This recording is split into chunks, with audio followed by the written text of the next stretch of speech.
Atlantic Broadband Cable, in cooperation with the South Union Township Supervisors, presents the South Union Township Sports Network. Today, via tape delay from the Thomas Landman Field, the home of the Laurel Highlands high school baseball team. The Laurel Highlands Mustangs take on the Uniontown Red Raiders. Hi, everybody. I'm Brian Morozak with Gary Frankhauser and Jerry Dupain. We welcome you aboard for today's high school baseball game. It's also Senior Day here for the Mustangs. South Union Township Sports Network coverage is brought to you as a joint cooperative venture featuring Township Supervisors Bob Schiffbauer, Rick Vernon and Jason Scott, Atlantic Broadband Cable, Armstrong Cable, and our friends at CUTV, including Gary Smith. Again, I'm Brian Morozak with Gary Frankhauser and Jerry Dupain. We'll be back with Senior Day festivities right after these messages.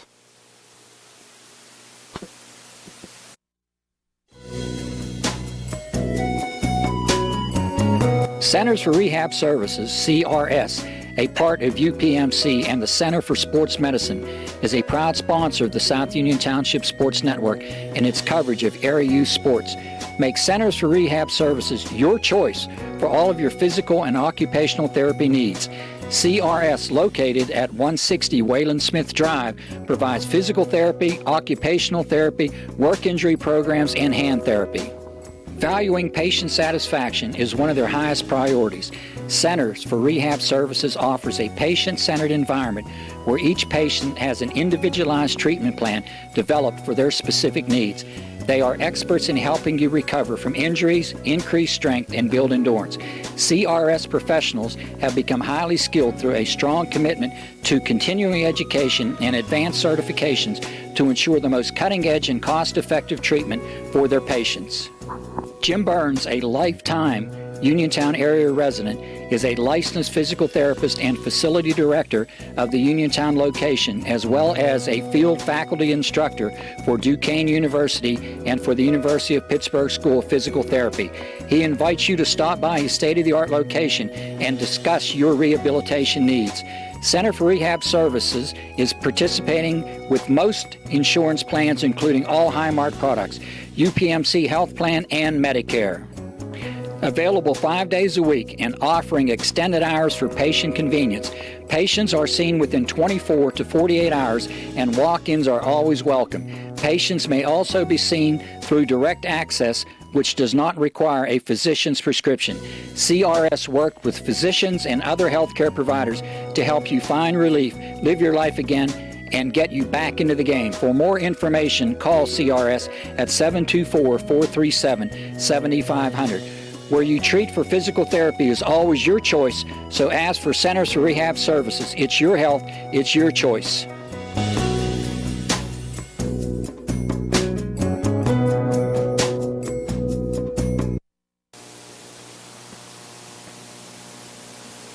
It's Senior Day here at Laurel Highlands, Thomas Landman Field. We're now going to turn it over to our public address announcer, Barry Rosner, for today's Senior Day festivities.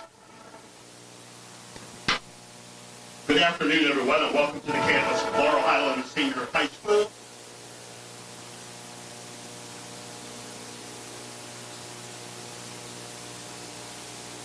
Baseball game. Also today, ladies and gentlemen, it is Senior Day. We ask, ladies and gentlemen, if you would, to please direct your attention now down to the baseball field, from the bases, to the pitcher's mound, to home plate, as we're going to acknowledge our seniors.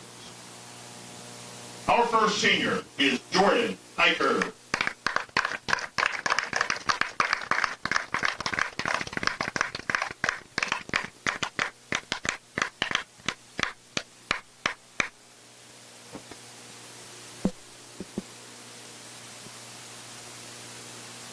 Jordan is being escorted by his mother, his dad, and his brother, Chris, Tiffany, and Eli Hiker. Jordan's future plans to attend college, to study business and film, and have a career in the entertainment media industry. Ladies and gentlemen, Jordan Hiker.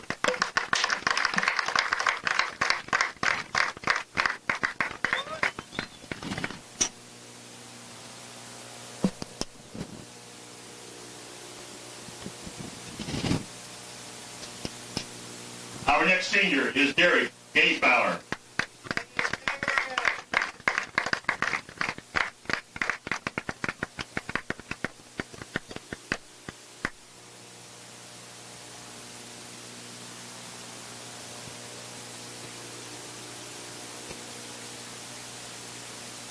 Derek is being escorted by his mother and his dad, Dave and Sandy Gaysbauer.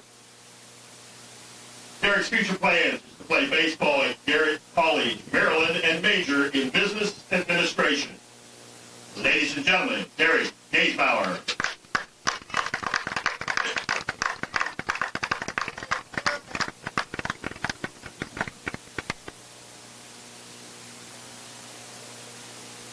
Our next senior is Noah Mankin.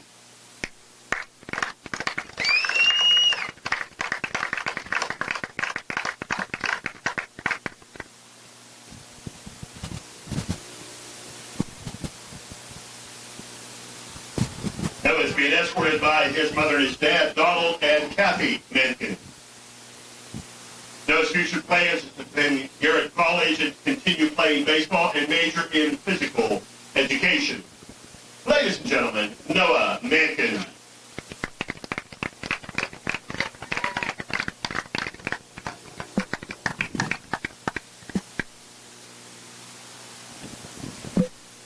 Our final senior is Jay Hudson Novak.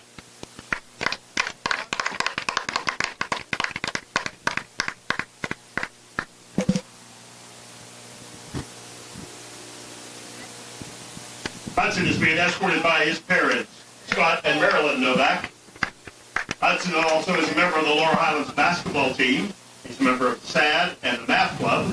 His school honors is High Honors, Spring Centennial, Scholar Athlete. He's a member of the Homecoming Court and the Sam Collier Award for basketball.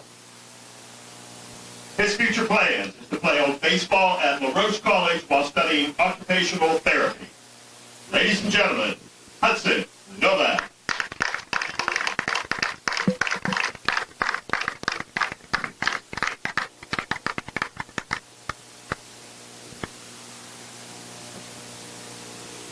Congratulating our seniors today for Laurel Highlands are our coaches, plus school board members Bev Beal and Tom Landman, our athletic director, Mr. Mark John. Also in the stands is school board member Jamie DeAndrea. Ladies and gentlemen, let's have a nice round of applause, if you would, for all of our seniors. Wishing them the best of luck.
To the Laurel Highlands seniors, we again want to wish you all the best of luck. Thank you for the memories for the past 4 years here at Laurel Highlands, letting you know you always have a home with us here at Laurel Highlands. Before we leave our field, we'd like to acknowledge now the seniors for the Uniontown Red Raiders. As we announce your name, we ask if you would just take a couple steps into the grass of the infield and wait for the entire list to be announced. First of all, number 2, Nate Andrews. Number 5, Aaron Skinner. Number 6, Colton Bittner. Number 12, Santino Marion. And number 20, Chad Workman. Congratulations to the Uniontown seniors, wishing them also the best of luck. Ladies and gentlemen, that concludes our Senior Day festivities. So the Senior Day festivities wrapping up here at Landman Field. Stay tuned. We'll set the batting lineup for Uniontown and the defense for Laurel Highlands in just a moment here on the South Union Township Sports Network.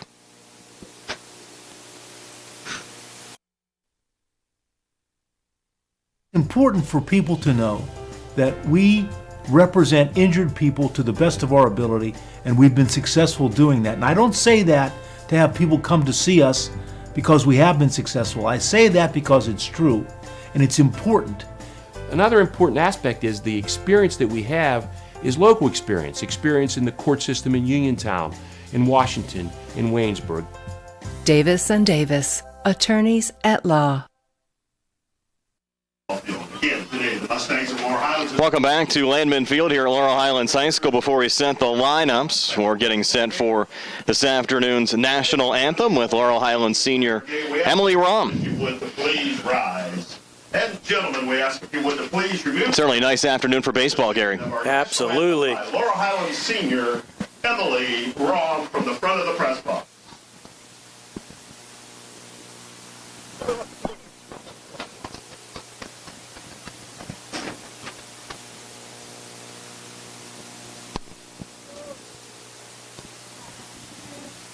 Turn it on.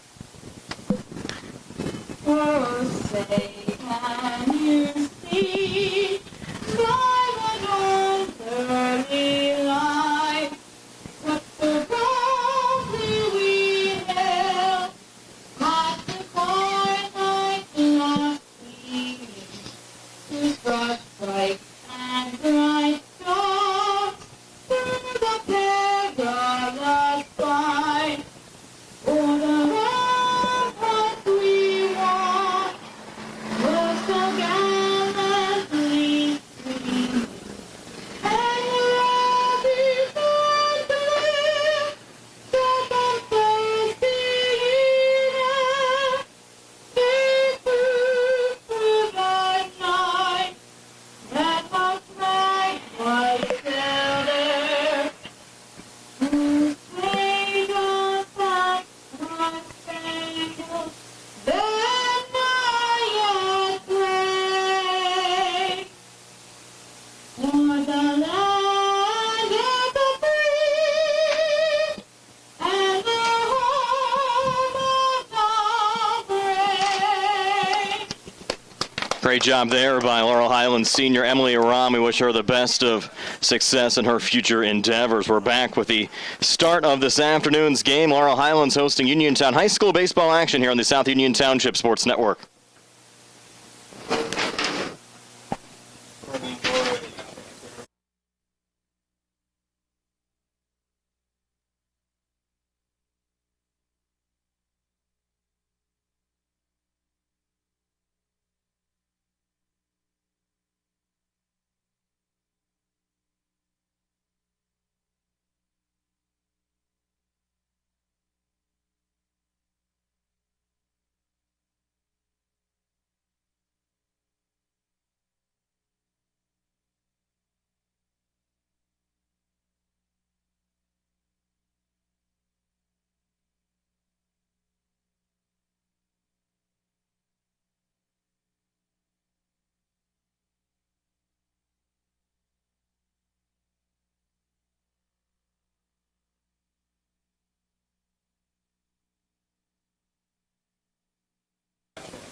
Welcome back to Tom Landman Field.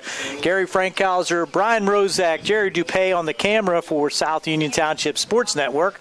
We're ready for high school baseball action. The Red Raiders of Uniontown traveling across town to meet the Mustangs of Laurel Highlands. It's senior day here for the Mustangs. All the festivities prior to the game, a beautiful afternoon. Field's in fantastic shape. Both teams finishing up the season in this non-conference action. Brian? Uniontown, unfortunately for the Red Raiders, Gary, found out this morning they're not in the WPIAL playoffs. They thought on Monday they had qualified, but unfortunately they found out from the WPIAL they lost out on a playoff tiebreaker. So this will essentially be their playoff game, and they'll lead off here in the top half of the first inning. Well, actually, Uniontown's the home team, Brian. Oh, they are? Wow, that is different. Well, they are the home team. I think they agreed to come over here for Senior Day. Okay. So Laurel Highlands will lead off here in the top half of the first inning. It'll be Hudson Novak, the senior center fielder, batting first, batting .364. Travis Sankovic batting second and playing shortstop. Mason McManus batting third and playing first base. Derek Gasebauer in the cleanup spot in right field today. Richie Mihal batting fifth and playing in left field. Josh Burns batting sixth, the second baseman. Jordan Eicher batting seventh and playing third base. Chad Petrus, the catcher, and batting eighth. And Noah Mankin on the mound, batting ninth. Defensively for Uniontown, Gary. Around the outfield, Nate Andrews in left field, Kane Fry in center field, Brandon Bell out there in right field. Third base around to first base, Brandon Swaney at third base, Silvio Urani at shortstop. Wyatt Lepley playing second base. The first baseman is Connor DeMoss. On the mound, Nick Gibson and Chad Workman behind the plate. For Gibson, he's worked only 2 innings on the mound all season. Talking to Uniontown head coach Ken Musco, he said it might be pitching by committee here today. Uniontown 6-11 overall, 5-9 out of Section 3 and 4A. Laurel Highlands 9-9 overall, 6-8 out of Section 3 and 5A. Uniontown used up a good bit of pitching earlier on this week. Like Laurel Highlands, this is also their third game of the week. The Red Raiders falling yesterday to Bell Vernon after defeating Keystone Oaks on Monday by a score of 10-4 win that Uniontown thought got them into the playoffs. So leading off for top of the first, Hudson Novak, the senior center fielder for the Mustangs. Heading to LaRoche College after his summer activity. I'm sure he'll be playing for the Uniontown American Legion team. A lot of these players on both squads will join together for the Uniontown American Legion squad. Gibson set to go. First pitch in for a strike. What a nice season for Hudson. He's a 6'3", 190 senior, batting .364, 3 homers and 21 RBIs in 18 games played for the Mustangs this season. Here's the 0-1 pitch. Just a little bit low. Umpire thought about ringing that up as a strike, but changed his mind at the last second. Calls it a ball low, 1-1. Wind and pitch. There's a ground ball to third. Skipping and falling down at third base, but still making the throw over was Brandon Swaney, but Hudson Novak beats the throw. We'll call that an error on the third baseman, Brandon Swaney, but he made a nice play going to his left, but just lost his footing, went down to his knee, and could not make the strong throw over as Hudson Novak was hustling all the way down the first base line. And certainly a nice attempt there by Swaney, and he almost got the throw there in time. As you said, Hudson just barely beating it out down the first base line now with Travis Sankovic coming to the plate. Shortstop for the Mustangs. There's a hard shot into right field, a base hit. Novak will try to go to the third. There's a throw to third in time, but to his left. And that's going to skip out of play and allow Novak to score. So the hard shot by Travis Sankovic on the first pitch to him by Nick Gibson is ripped into right field. The right fielder, Brandon Bell, for Uniontown came up firing, had it there in time, but it was up the left field line and bounced away from Swaney over the Cyclone fence. Out of play allows Hudson Novak to score, and Sankovic down to second. And Novak also did a nice job to sidestep that ground ball here on the right side as well. Came very close to clipping him, but did a nice job to dance around that, and as you said, advance down to third and then score after the throw hopped over the fence.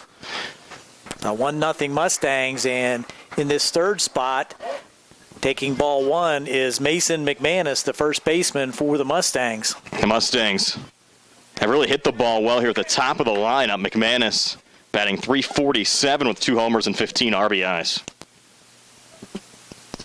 Here's the 1-0 pitch. That's fouled off to the right side. 1-1. Try to keep count of the pitching, but probably won't be an issue here today, Brian. As you said, pitchers by committee here for both squads, I would think. Also the third game of the week for Laurel Highlands as well. 1-1 pitch in the dirt. Nice block there by Chad Workman. Does not allow Sankovic to advance from second. It's been a solid week, though, for the Mustangs. You and Nick were here for their big win over Albert Gallatin on Monday, and the Mustangs also won 11-0 on the road yesterday at Woodland Hills. So getting a little redemption near the end of the season. There's a shot up the middle again, so the Mustang bats are alive as Mason McManus with a single up the middle to score. Travis Sankovic with no outs. The Mustangs are now on top, 2-0. Mustangs got eliminated, of course, from the playoffs this past Thursday, losing on the road at Gateway in a game that took only about an hour and 25 minutes. Really had some quick games last week for Laurel Highlands, and the Mustangs just trying to refocus and finish the regular season strong, already up 2-0 here in the top half of the first inning with nobody else. And Derek Gaisbauer will step in, the right fielder for the Mustangs, to face Gibson.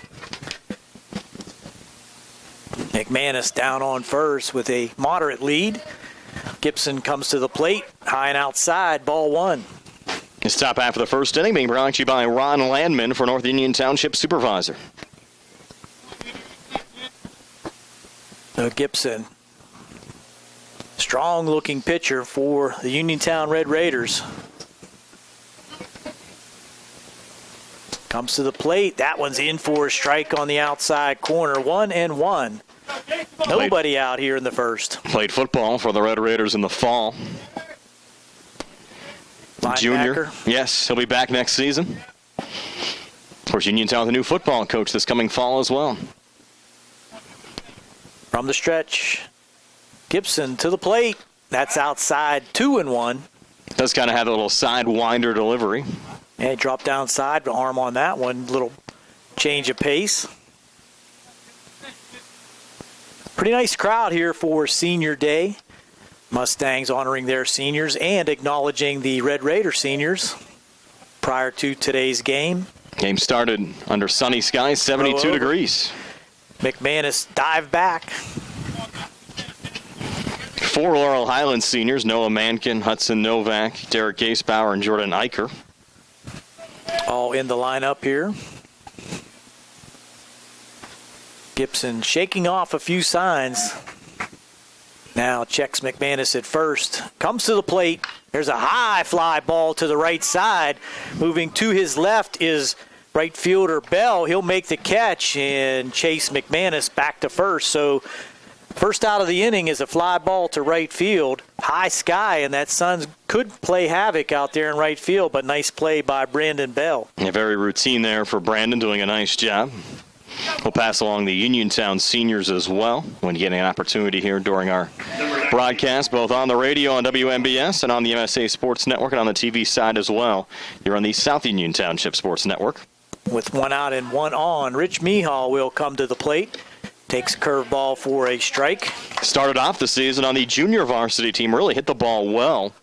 Got called up a couple of weeks ago.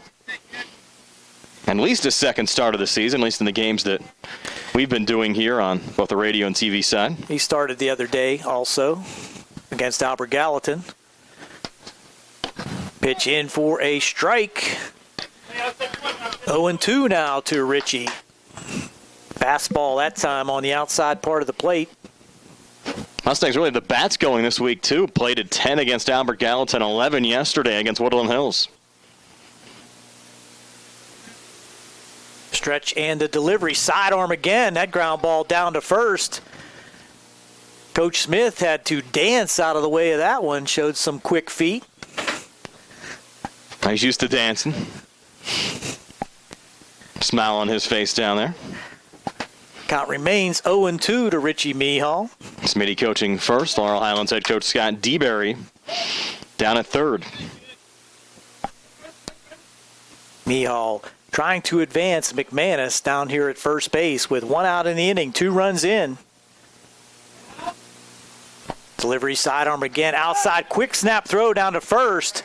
Blocked there at first base by Connor DeMoss. Skips over to the second baseman Wyatt Lepley. No place for McManus to go. That ball was outside for ball one. Gibson trying to work out of a first inning dilemma here. 2 runs in for the Mustangs. And 2 runs across. The first 2 runs he's given up all season. We mentioned only 2 appearances and 2 innings pitched entering this game. 1-2 delivery. There's a looper into center field or left field. Left center coming in to make the play, left fielder Nate Andrews. Medium distance out there for the second out. So 2 fly balls after the first 3 batters were on base for the Mustangs. Now brings up Josh Burns, the second baseman. Burns, the 6th Mustang to bat here in the top half of the first inning. As Gary said, Laurel Highlands already plating 2. With Hudson Novak and Travis Sankovic already coming around to score. Now Mason McManus on first. First delivery to Burns is a curveball coming in high for ball 1. And Burns has rebounded his batting average over the last couple of weeks. He's also driven in 8. He'll be back next season, a 5'8", 160 junior. Hit a rocket the other day against Albert Gallatin. Brian hit on the bottom of the fence out there in left center field for a key double. Fastball in for a strike. Snap throw down again. Back in is McManus. Active down here at first. So Workman snapping it down here to first baseman Connor DeMoss, keeping McManus honest. Count is 1-1 to Josh Burns.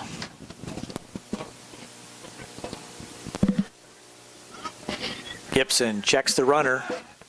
Rocks and deals. There's a shot into left field. Going back, and making the catch for the third out is Nate Andrews. Josh Burns gave it a ride, but able to track it down out there in left field was Nate Andrews. So after a half inning, the Mustangs take the lead 2-0 on a Radcliffe and Diaz Baseball Afternoon on WMBS, the MSA Sports Network, and the South Union Township Sports Network.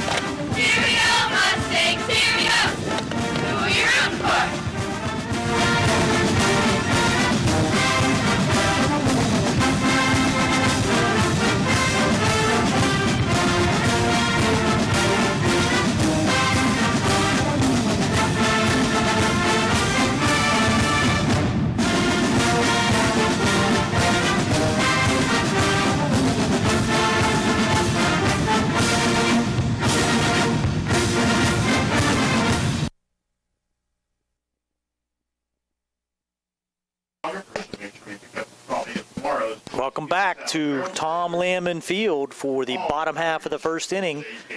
Laurel Highlands on top, 2-0 with the Red Raiders coming to bat. Silvio Urani, Wyatt Lepley, and Brandon Swaney will lead things off for the Red Raiders. Nick Gibson in the cleanup spot. Connor DeMoss batting 5th. Chad Workman batting 6th. Kane Fry batting 7th. Brandon Bell batting 8th. And Nate Andrews batting 9th. On the hill for the Mustangs, Noah Rankin pitching to his battery mate, Chad Petrus. Around the infield, Jordan Eicher, Travis Sankovic at short, Josh Burns at second, Mason McManus at first. Outfielders, Richie Mihal in left, Hudson Novak in center, and Derek Gasebauer in right. This bottom half of the first inning being brought to you by Peachin's Pharmacy, located inside the Peachin's Superfood Mart here for Senior Day. Laurel Highlands up over Uniontown 2-0. First crack the Red Raiders have had here at the plate. Even though we're playing at Laurel Highlands, if you missed it earlier, Uniontown the designated home team here today.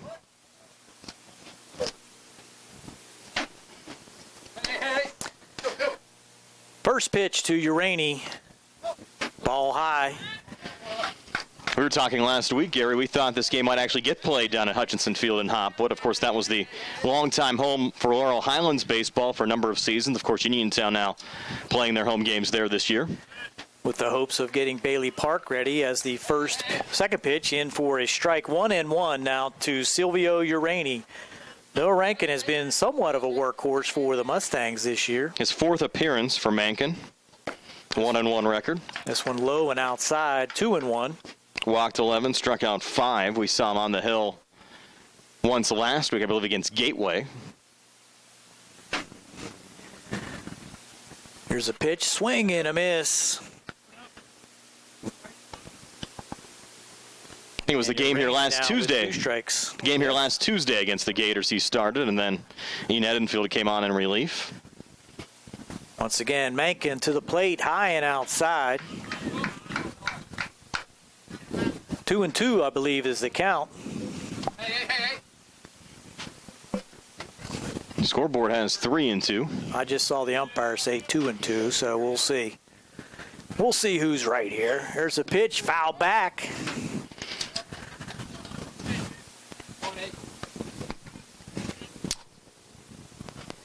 Still trying to get a signal from the umpire, but I should know better to never question Barry Rosner. But there's a pitch, foul back again. It's not going to help you out at all.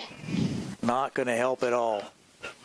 Mentioned Mankin on the mound. He's going to Garrett College next year to play baseball. 5'10", 165 senior.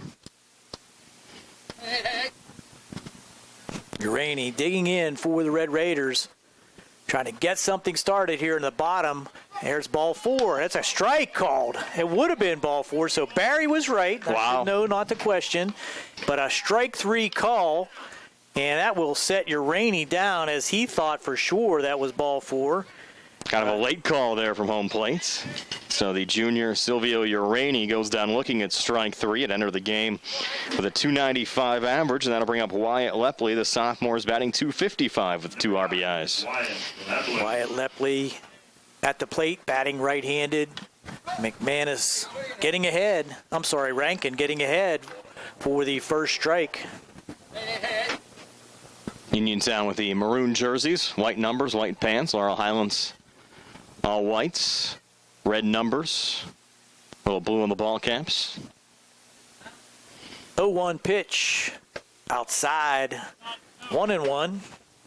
Final game of the season for both Uniontown and Laurel Highlands. Again, as we mentioned, the Red Raiders thought they qualified for the playoffs, finished tied for 4th place with McGuffey and Elizabeth Forward. Fastball just high. And even though Uniontown had split with both of those teams, McGuffey had swept the season series against Elizabeth Forward. Thus, McGuffey gets in, and both Uniontown and EF do not qualify for the postseason. So not only did Uniontown find out that they weren't getting in, the same thing happened to Elizabeth Forward. If the teams had split between themselves, then all 3 would have went. Breaking pitch on the outside part of the plate, swing and a miss, strike 2. Delivery now, swing and a miss, strike 3. So Noah Rankin starting the first 2 batters for Uniontown with strikeouts. Mankin, I'm sorry, I wrote down the right thing and said the wrong thing. It's all right. It's the last game of the year, trying to get things right here, Brian. You know, it is Mankin, and I should apologize profusely as he throws the next pitch to Brandon Swaney, stepping in the third baseman for Uniontown. And Noah Mankin is now looking for a 3-strikeout inning. It's going to be a nice way to finish out his high school career. And you have Swaney at the plate, the Red Raiders junior, batting .300 with 3 RBIs. 0-1 delivery just outside, 1-1. Noah stands tall on the mound, gets his wind-up delivery high and inside. 2-1.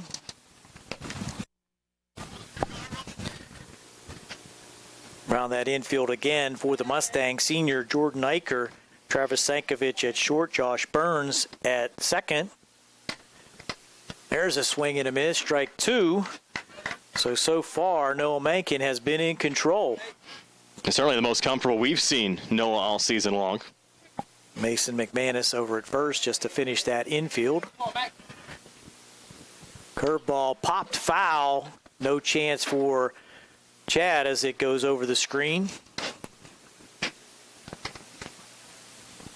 Cars just coming in now from all angles here at Tom Landman Field. Big crowd. Good day for the concession stand. A good couple hundred already up on the hill. Curveball in the dirt.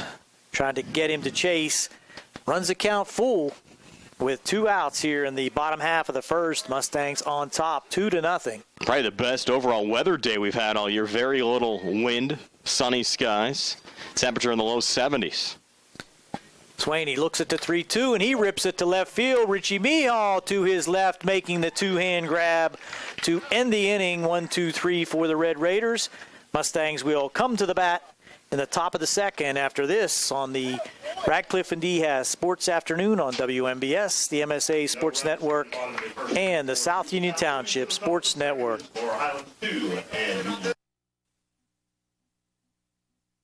Esophageal reflux affects 20% of Americans and can lead to heartburn, regurgitation, chest pain, and difficulty swallowing. Reflux is caused by stomach contents passing a faulty valve and entering the esophagus.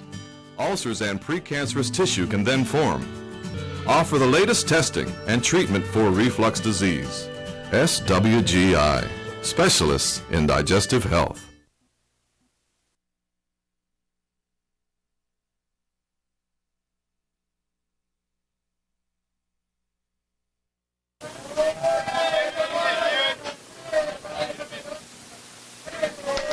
We're back for the top half of the second. Here's Brian Rozak. Thanks a lot, Gary. Jordan Eicher leading things off, the 5'11", 250 senior. Batting .333, facing Nick Gibson on the hill. The Mustangs sent 6 men to the plate and scored 2 runs in the first inning. Here's Eicher with a ground ball on the left side. Nice little snare there from Urani. Long throw over to first in time to get Eicher 6-3 for the first out of the inning. So Silvio doing a nice job there from the shortstop position. Excellent play, ranging way to his right in the hole and set himself nicely. Strong throw all the way across to Connor DeMoss, who caught it ankle high. This top half of the second inning being brought to you by Russ Bleho, your local Allstate insurance agent. Remember, you're in good hands with Russ Bleho and Allstate. Chad Petrus now at the plate. He'll swing at the first pitch. Back to Urani again. Another snare. Throw over to first. In time to Connor DeMoss for the second out of the inning. So 2 ground ball outs to Silvio Urani. 2 up, 2 down with Noah Mankin coming to the plate. 2-pitch inning. Yes. That'll help the old pitching numbers. How many did Nick Gibson throw in the first inning? 16 in the first. And 2 so far here in the second with Mankin now at the plate. And Gibson will wind and fire. Old check swing. Mankin not going around. I actually think there was a pitch there to Eicher. I think he swung at the second pitch. Okay. Going back there. So You're you can right add one about there. that. I'll have to add that on. So this will be his 5th pitch upcoming now the inning. Working 1-0 to Noah Mankin. Mankin, only his second plate appearance of the season. He'll take that pitch for another ball. 2-0 now. Gibson to Mankin. The junior, as we said, headed to Garrett College next year to continue his baseball career. One of 4 Mustangs to get honored here on Senior Day. Now ahead 3-0. Mankin trying to give the Mustangs a base runner here. In the top half of the second inning, Laurel Highlands leading 2-0, 3-0 pitch. Mankin taking all the way in the pitch from Gibson in there for a strike as the count moves to 3-1. Urani's expecting another ground ball. Tie record held by many, but no, it's ball 4. You're right, Mankin walks. And then I'll bring up the top of the order and Hudson Novak. Gets a little fist bump there from Laurel Highlands Assistant Athletic Director and Assistant Baseball Coach Mike Smith. Connor DeMoss playing first base for the Uniontown Red Raiders. We'll get a courtesy runner out here for Mankin. That'll be Tanner Minio. courtesy runner for Laurel Highlands. And the few times this season we've not seen Tan in the Mustangs starting lineup. With all the seniors getting the starts. Had a good game against Albert Gallatin. And now what do we have? A little bit of a explanation to the umpire as to who the courtesy runner will be.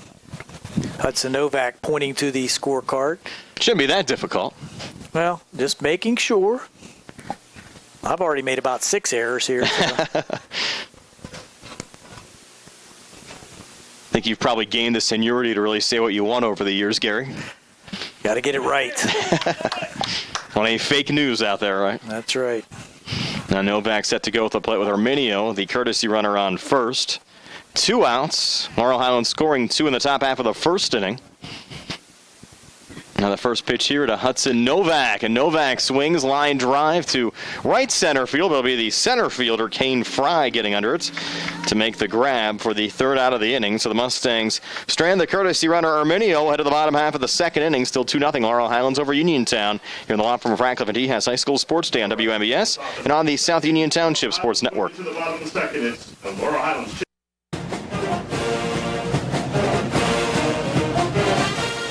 Good luck to the Mustangs from the South Union Township Supervisors, Rick Vernon, Jason Scott, and Robert Schiffbar.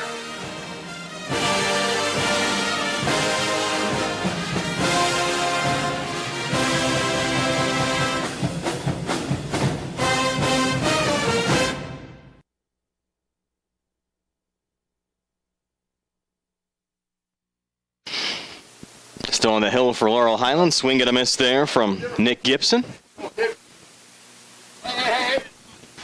Count at 1-1 as we work here in the bottom half of the second inning.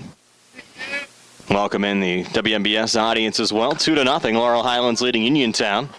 This one popped up here by Gibson down the first baseline, getting under it and making the grab. Chad Petrus, the Mustang catcher, for the first down of the inning. And Petrus had to come a long way, about halfway down the first base line to make that catch. McManus was trying to call him off, but Chad would have none of it. He wanted that put out. This bottom half of the second inning being brought to you by General Dentist Dr. Edward Wietek with Connor DeMoss coming to the plate. Uniontown stealing for the first hit of the afternoon. Breaking ball there, misses for ball one. DeMoss, a Uniontown junior, batting .333 with 6 RBIs, playing first base today. Was also a member of Rob Kaczmarski's basketball team this past winter. That one skips back. Count now moves to 2-0. Mankin to DeMoss. Outfielder for the Mustangs, center field about medium depth, and left field the same. Right field playing very shallow. 2-0 pitch in their first strike. Now 2-1 to Connor DeMoss. Mankin certainly in the groove here for the Laurel Highlands Mustangs. 2-1 pitch. DeMoss, hard ground ball right at Sankovic at short. Long throw over to first in time to Mason McManus for the second out of the inning. Goes in the book 6-3, and that'll bring up the catcher Chad Workman, the senior, batting .262. Has picked up 13 RBIs, though, so far this season for the Uniontown Red Raiders.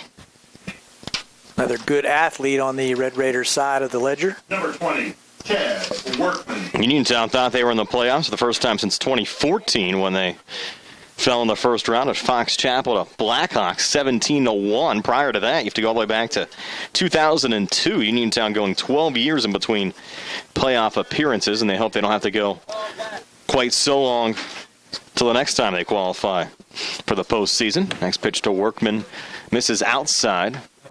Count now at 2-0. Of course, Laurel Highlands, Gary, missing out on the playoffs for the first time since 2013 this year. 2-0 pitch, another low one.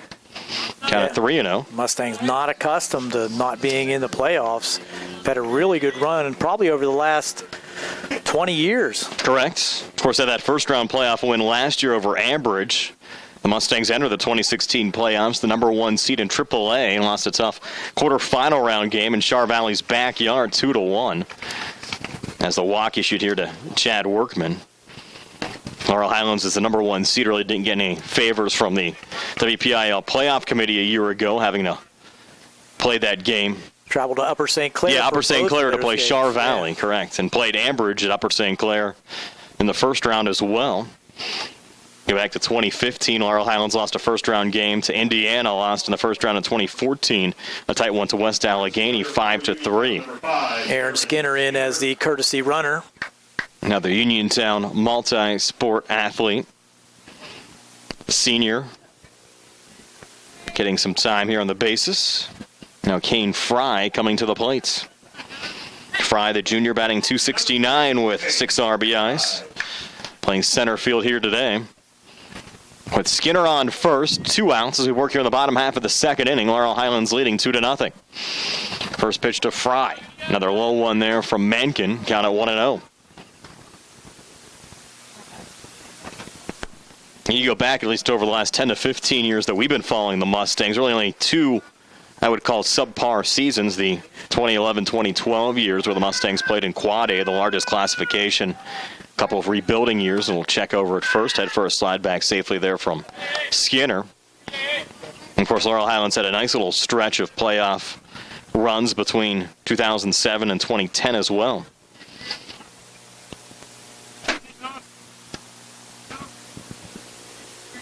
Next pitch to Kane Fry inside.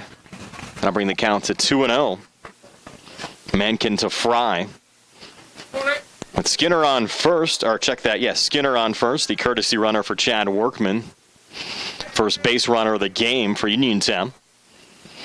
2-0 pitch here, inside, runner going, throw down to second, not in time. Ended up being a little bit closer than I initially thought there, Gary, with Josh Burns there by the, Chad yes, Petrus after he kind of was off balance, wasn't able to get the quick throw off, but made a strong throw. And as you said, very close play out there at second. But credit Skinner with the stolen base. Now 3-0 counts. Mencken from the stretch, pitch here to Fry, swing and a miss. Fry swinging at a 3-0 pitch. Don't see that too much in the high school game. Might as well. Green light, last game of the season. Opportunity to put some runs on the board against your crosstown rivals. Down 2-0 here in the bottom half of the second inning. A little confusion between what the actual count was right now. Umpire makes the correction. It is 3-1. So we had it as up here as well. Pitch on the way from Mencken. A little line drive that might fall in the gap. It does in right center. Novak on to field it, but it will score Skinner, the courtesy runner. Uniontown's on the board. They're back to within one at 2-1. First hit of the game for the Red Raiders, plates the first run, and that's the advantage of getting that stolen base with 2 outs, put the runner in scoring position. And Kane Fry with a nice little drive into right center that Hudson Novak just could not track down. Yeah, well positioned. Fry's 7th RBI of the season. That'll bring up Brandon Bell, Uniontown right fielder. Mencken from the stretch. Bell takes the first pitch high and inside for ball 1. Brandon wanted us to say hello to his Uncle Harold, who's both listening to the broadcast on WMBS and on the MSA Sports Network, and I'm sure he'll catch the replay as well on the South Union Township Sports Network. He says his uncle finally got the grasp of YouTube, Gary, so that's good to see. Well, yeah, because we are worldwide. Yes. Bell, of course, was the soccer goalie for the Uniontown soccer team and played on Rom Kazmarski's basketball team as well this past winter. 3-sports star here at Uniontown. 1-0 pitch from Mencken to Bell. Inside for ball 2. Brandon, a good kid, too. Works hard in the classroom. Very familiar with the Bell family, all quality people. When I played Teener League at Bailey Park, Mr. Bell was the umpire behind home plate, and we became good friends. Nice. And Brandon here had 3-0 against Noah Mencken with Kane Fry on first. 2 outs here in the bottom half of the second inning. Laurel Highlands lead now cut to 2-1. And a 3-0 pitch to Brandon Bell, and therefore a strike. Count now 3-1.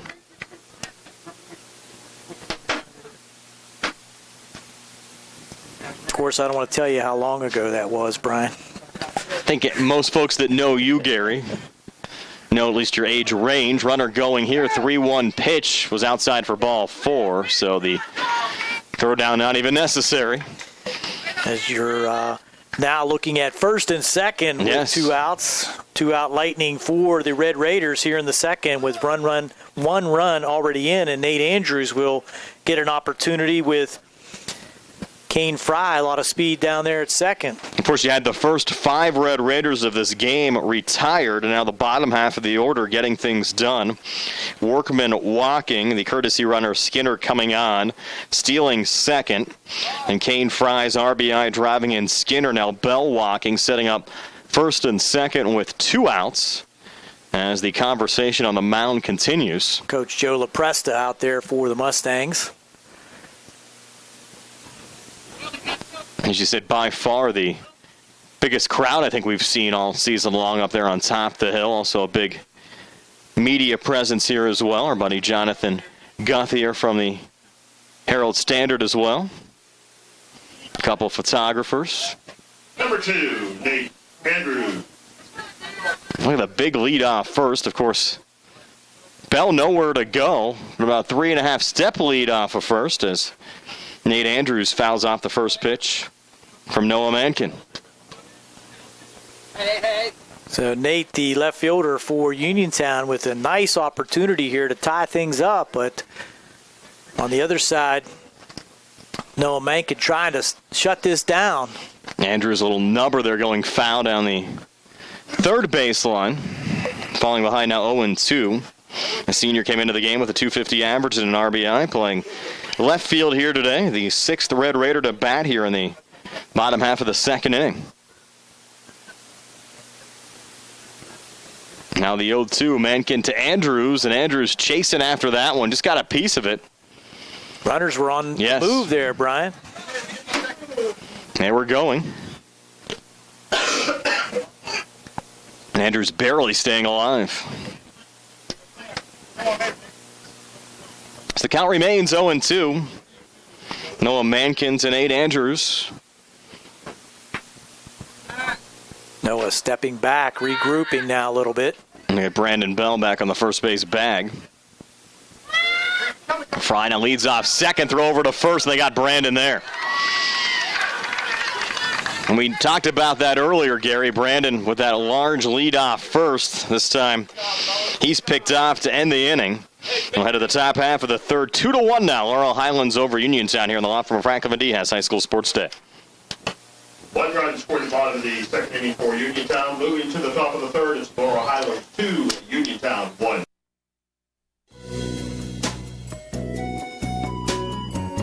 Centers for Rehab Services, CRS, a part of UPMC and the Center for Sports Medicine, is a proud sponsor of the South Union Township Sports Network and its coverage of area youth sports.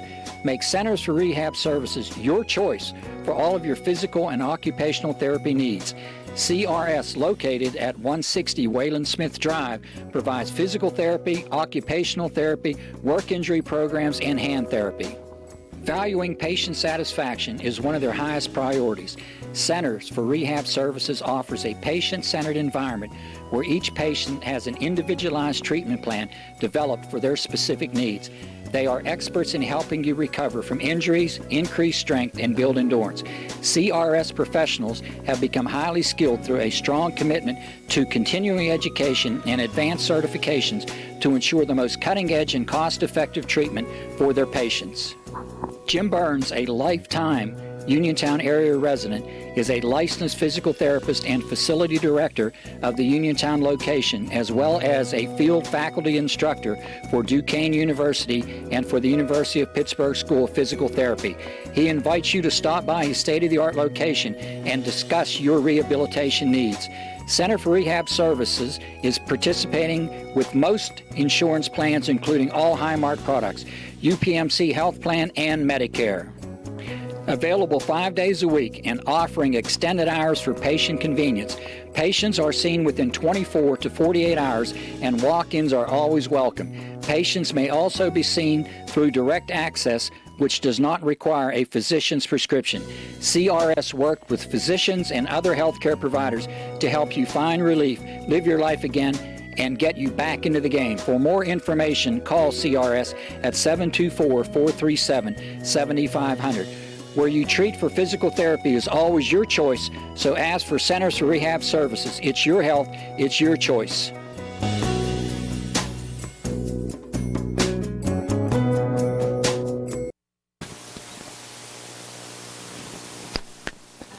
Here we go with the top half of the second inning.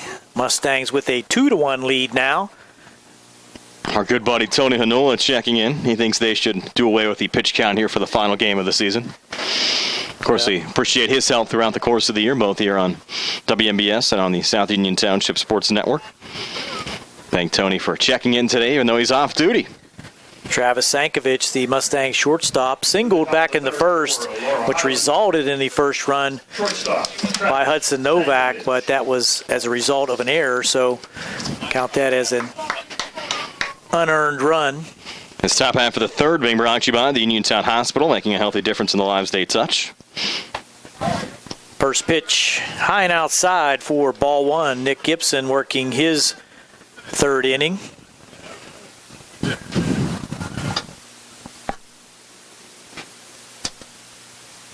One-0 pitch. Nick Gibson taking his time, winds and deals, curveball way outside for ball two.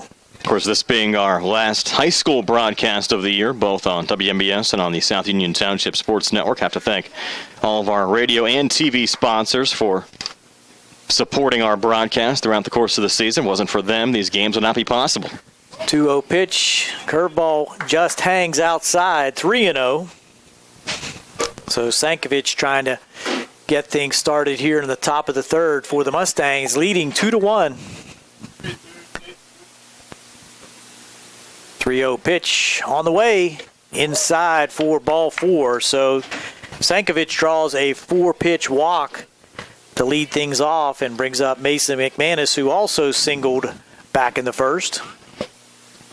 We're certainly busy, Gary, during the high school sports season this year. As far as the high school broadcasts were concerned, we were well over 60 on the radio side. I'm sure you guys were close to that number on the TV side as well. And you throw in some of the Penn State Fed and USCAA broadcasts, we were well into the 80s this year as far as the number of games that we did that were locally produced. So nice to stay very active in the community. I'm sure it'll be nice for a couple of months of downtime. Of course, on the TV side, Jerry will be certainly busy with a lot of the youth baseball games in South Union Township as well. We had a balk called there after a throw over to first. This time Gibson stepped back and then he pulled his hands apart as he was going to the stretch. He's getting the explanation on the balk, but it certainly was, and the umpire giving him a courtesy explanation for the balk, but that will move Sankovic down to first, and now the coaching staff for Uniontown wants an explanation on the balk. Yeah, first one of those we've seen all season. As Uniontown head coach Kenny Musco will come out and talk to our base umpire. Even though this is being a non-conference game, this is the only meeting of the year between Uniontown and Laurel Highlands, and you can tell both of these schools, being crosstown rivals, want to go out on a winning note. Laurel Highlands has certainly had the best of Uniontown over the last couple of years. In fact, Laurel Highlands has won 6 straight over Uniontown going back to the 2014 season. So now Moscow gets the explanation. Not sure he liked it, but he got it. And we'll be back to Mason McManus at the plate. No pitches to Mason as of yet. Sankovic down at second. From the stretch comes Gibson. Brings it home in the dirt. Skips past, but Sankovic will stay at second base. So 1 ball now to Mason McManus. And Gary, what's interesting, over the last 12 years, this has really been a series of streaks. We mentioned Laurel Highlands has won 6 straight over Uniontown. From 2011 to 2013, Uniontown had won 6 straight over Laurel Highlands. You go back between the 06 and 2010 seasons, Laurel Highlands had won 9 in a row over Uniontown. Throw back to second. Sankovic sliding back in safely. You've really only had 3 streaks over the last 11 to 12 years between these two schools. And right now it's Laurel Highlands getting the best of Uniontown on the diamond. And up 2-1. Fouled back on the right side. 1-1. Of course, the Mustangs up 2-1 here today, trying to add to it with a runner on second. And nobody out here in the top half of the third inning. Gibson once again getting his signs from Workman behind the plate. Sankovic well off at second, trying to be held on there by the second baseman, and that ball is low and outside. Now throw back to Sankovic, and he is going to be out. Wow. Nice throw there by Chad Workman. Sankovic just got too far off. Second baseman Wyatt Lepley snuck in behind and tagged him as he was trying to get back, but Sankovic will be the first out of the inning. In back-to-back half innings, we've seen runners picked off. And both are kind of odd plays. You had Bell at first going back to the bottom half of the second inning with a runner in front of him getting picked off, and that coming after a pitch there with Sankovic getting picked off. 2-1 count to McManus, and you kind of take the bat out of his hands. You're already in scoring position, really no reason to try to I agree. Be off second base too far, especially if you're not going to be trying to steal. But now Gibson will go back to the windup, 2-1. Ground ball snagged at third base. No, it gets through. It got off the glove of third baseman Brandon Swaney. So there you have it. Base hit by Mason McManus. Sankovic had the possibility of scoring on that, but he was erased, and now we have a runner at first with one out. I thought the pickoff in the last half inning was uncalled for as well. You had Bell with a runner in front of him. He wasn't going anywhere. There's really no reason for him to try to hop off the bag as far as he was either. Now you have Derek Gasebauer coming to the plate with a runner on and one out as we work here in the top half of the third. Mustangs up 2-1. Gibson now will go back to the stretch. Delivery to Gasebauer. Curveball in for a strike. Derek, one of the seniors here being honored. His parents, Dave and Sandy Gasebauer, were on hand for the festivities. Will be playing baseball at Garrett Community College in Maryland, a major in business administration. So both Derek and Noah Mankin headed to the same school next year. There's a hard shot in the hole, but played there by Urani. Double play chance, and got it. Good turn there by Lepley at second over to DeMoss, and the double play recorded for the Red Raiders to end the threat by the Mustangs in the top of the third. We'll be back with the bottom of the third here on WMBS and the MSA Sports Network and the South Union Township Sports Network right after this. Moving to the bottom of the third is still Laurel. You don't have to travel to Pittsburgh to get good representation. We've been doing it since 1976. We've been successful. We can help you right here at home. We know the nuances of the legal system in Uniontown in Fayette County. We know the nuances of the legal system in Waynesburg and in Washington. We know the system. We know where the courthouse is, and we know where to park. And at our office, you can park for free. Davis and Davis, attorneys at law.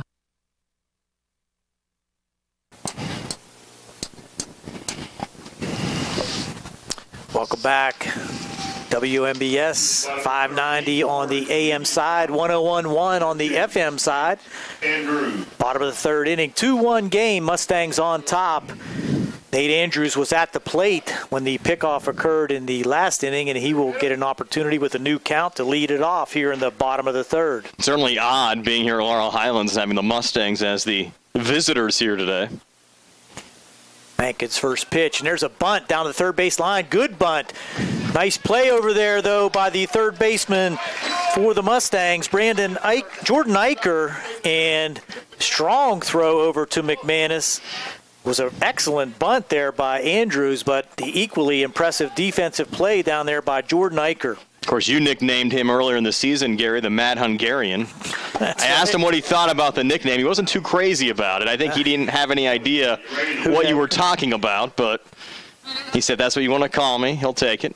And played a nice ball over there to first, fielding the ground ball, getting it over to McManus in time to retire Andrews for the first out of this bottom half of the third inning. Silvio Urani now will get his second opportunity. Struck out looking in the first.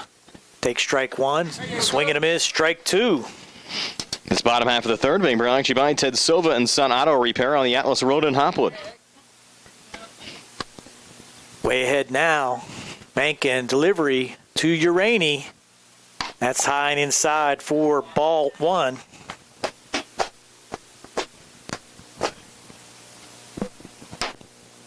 Their suit jacket, they're getting a little dirty, Yeah, Gary. kind of dragging on the floor there. 1-2 count, high and way outside. Petrus had to leap for that one. 2-2. Anything about the Penguins tonight? I'm always nervous.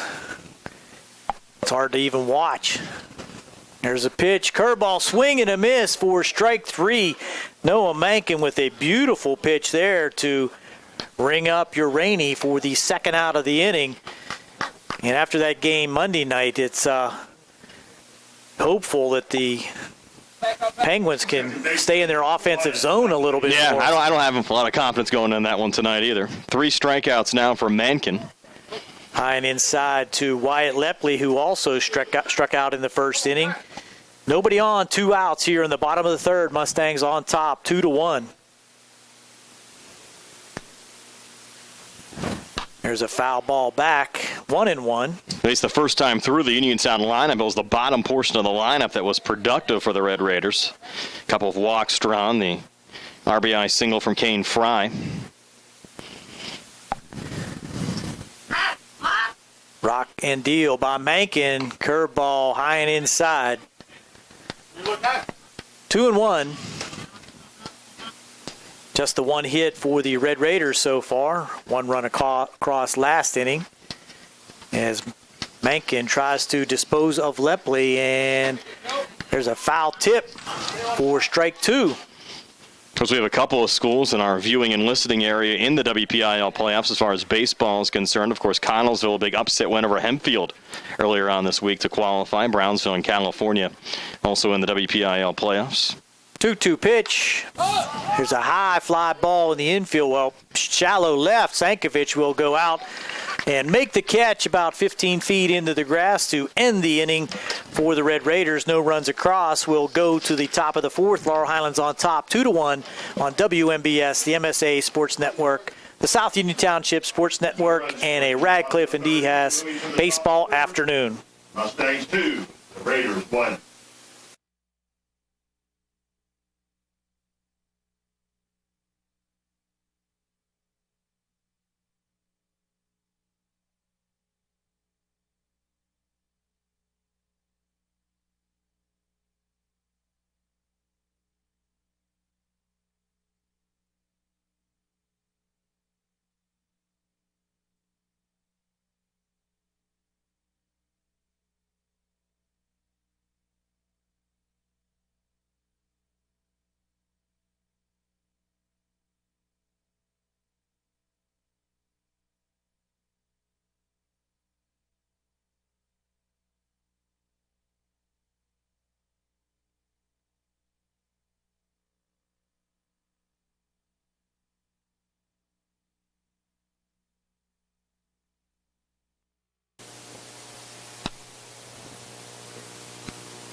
We're back here at Landman Field at Laurel Highlands High School, heading to the top half of the fourth inning. Richie Mehall, Josh Burns, and Jordan Eicher, 2 of this half inning for Laurel Highlands. Laurel Highlands leading Uniontown 2-1.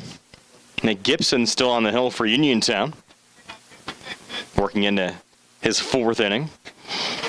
What's his pitch count at so far, Gary? I have him at Highlands, left fielder. 35. Okay. Mehall.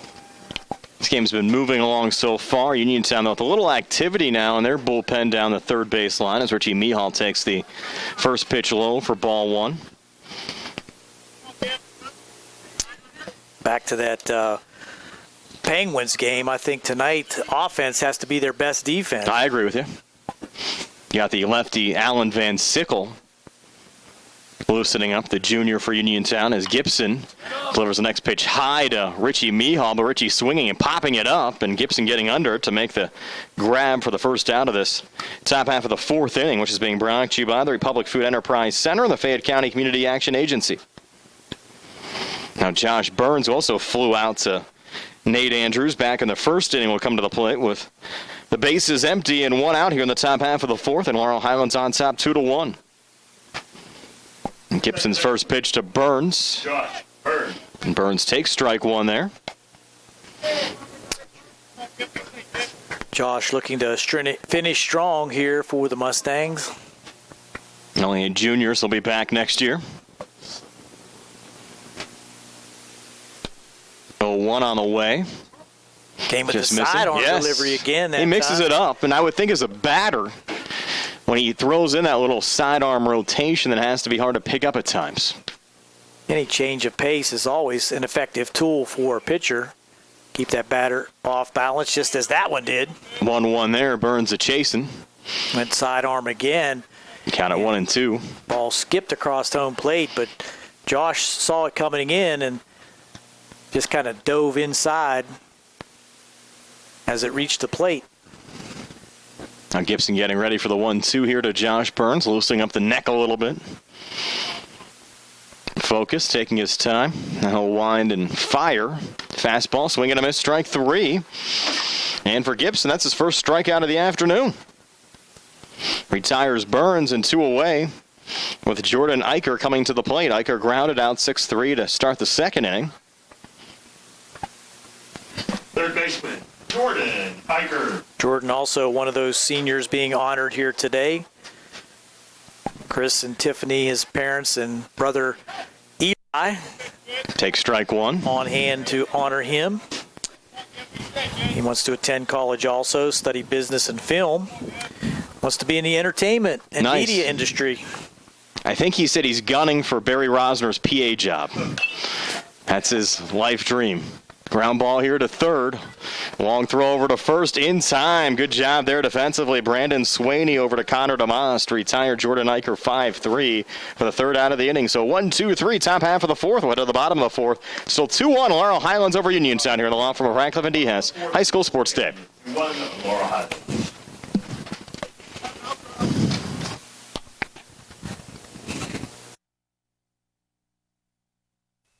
Colon cancer is the second leading cause of cancer deaths. Signs include abdominal pain and rectal bleeding. Colon cancer develops from a degenerating benign growth or polyp. Doctors performing colonoscopy are able to remove precancerous polyps, thus preventing colon cancer.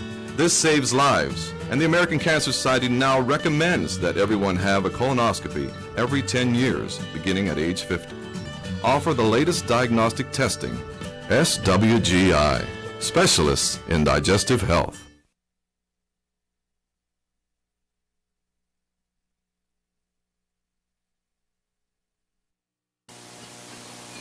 Thing is, you can't, because I'm just press pause, so that press pause. We're back here at Landman Field at Laurel Highlands High School. Still 2-1 Mustangs over the Uniontown Red Raiders. High school baseball season wrapping up here today. We were joking around about our public address announcer, Barry Rosner, before the commercial break. Barry wrapping up 38 years in the press box as the public address announcer for Laurel Highlands Athletics. So congratulations, all joking aside, to Barry Rosner. And he's in your same age range, right, Gary? He's way older than me. Well, you guys were in school, I think, around the same time. I think I saw some yearbook pictures there. He's about 4 or 5 years. Oh, okay. He was always there, though, because he was the voice of the Mustangs when I was playing. I gotcha. Your house for basketball meetings. That's right. Dad had. Yep. Certainly having some fun up here, wrapping up another high school sports season, both on the radio side, on WMBS and MSA, and on the TV side as well. Here on the South Union Township Sports Network, Brandon Swaney, Nick Gibson, and Connor DeMoss due up here for Uniontown Red Raiders, trail by 2-1 here in the bottom half of the fourth inning, which is being brought to you by Tim Dye for Recorder of Deeds in Fayette County. Tim, a big Laurel Highlands supporter. First pitch here to Swaney, popped up here on the left side. And charging in and calling off the shortstop there was Richie Mihal from left field. Called off Travis Sankovic. Did a nice job there to make the catch. It's one of those, Gary, you kind of have to worry about sometimes. Same team, ball in a close area there between two fielders, but Richie having a clean run at it from left field. Well, the fundamentals on that is the left fielder will take anything that he can get to and call off the infielder. Much easier catch coming in than going out. Swing and a miss from Nick Gibson on the first pitch from Noah Mankin, 0-1. Now Mankin will line and fire the 0-1 here. This one sent foul on the right side by Nick Gibson. Count now at 0-2. And Mankin being very effective, working quickly, efficiently, and hitting that strike zone. 0-2 here, line drive. This will drop in for a hit in left center field. Hudson Novak on the quick relay in to Josh Burns to hold Gibson to a single. Only the second hit of the game for Uniontown. The other hit a single from Kane Fry, an RBI single back in the second inning, but that gives the Red Raiders a little life. A base runner here with one out in the bottom half of the fourth. Uniontown trailing Laurel Highlands 2-1. We'll get a courtesy runner out here for the pitcher, Nick Gibson. Will be number 8, who is not on my roster right now. It might be on the It's the Edenfield, correct. Had him listed 98 on my roster. I'll make the correction here. That was his rookie number. Yes. Got called up and dropped the 9. Now with Connor DeMoss coming to the plate. You also have Cole Wallagora listed at 99. Wonder if that's the correct number, too. We'll have to double check on that. 25 for Wallagora. And taking strike one here is Connor DeMoss. Big target in there for Connor. See about 6'2", 6'3", Brian? 6'4" was the basketball height they had him listed at this past winter. Another pitch in there for a strike to Connor DeMoss as Connor falls behind 0-2. He'll be back for a senior season of both hoops and baseball next year during the 2017-2018 school year. 0-2 pitch, runner going, fouled off by Connor. Count remains 0-2. Back to Barry Rosner, our partner, Tony Anula, still working on that Barry Rosner bobblehead night that we're going to have here at one of these games. Get those mass-produced. Runner going again, and that was a pitch out. Throw down to second. They might get him here. And out at second is the courtesy runner, Edenfield. Laurel Highlands read that well the entire way, and Chad Petrus with a solid throw down to second to nail the courtesy runner, Edenfield, caught stealing. Strategy worked back in the second inning for the Red Raiders with the runner on and the courtesy runner stealing second, scoring on the hit by Kane Fry. Try the same thing again. Strong throw there by Petrus and the sweep tag by Josh Burns. There's a swing and a miss. Strike 3 as DeMoss goes down. Fourth strikeout of the game for Noah Mankin. We'll head to the top half of the fifth. Still 2-1 Mustangs over the Red Raiders. Here in the lot from Franklin D. Has High School Sports Day.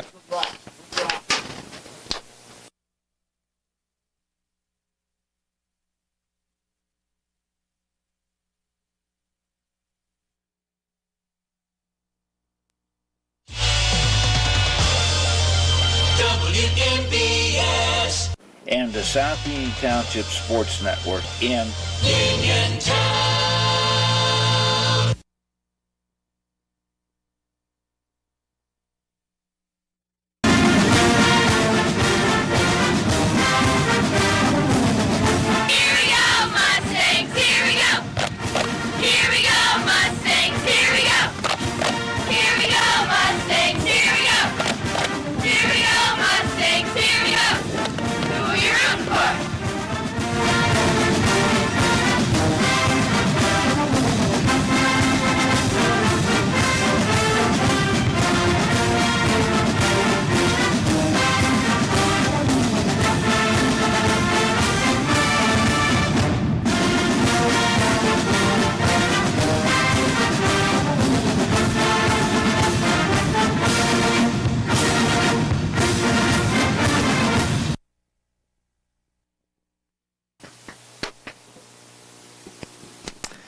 Here we go back at Tom Lamon Field for the top half of the fifth inning.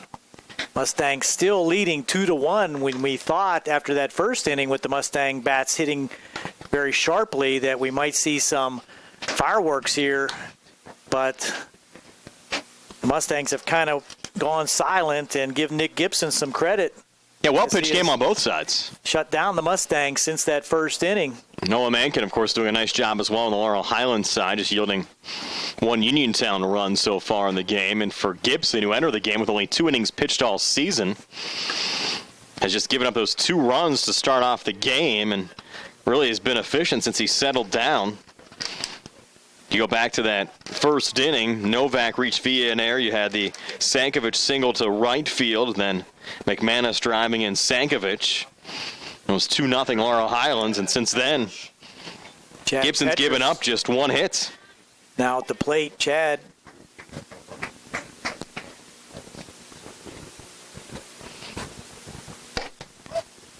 Grounded to shortstop back in the second inning, takes ball one. Came into the game with 2 homers and 6 RBIs on this season. 5'10", 180 junior. The Mustangs will have him back behind the plate next season. Been a fine job for the Mustangs behind the plate.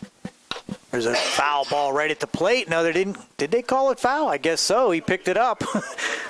Batter out, I guess, if it was considered fair. I did not see the foul ball call, but Chad must have, because he reached down and picked the ball up.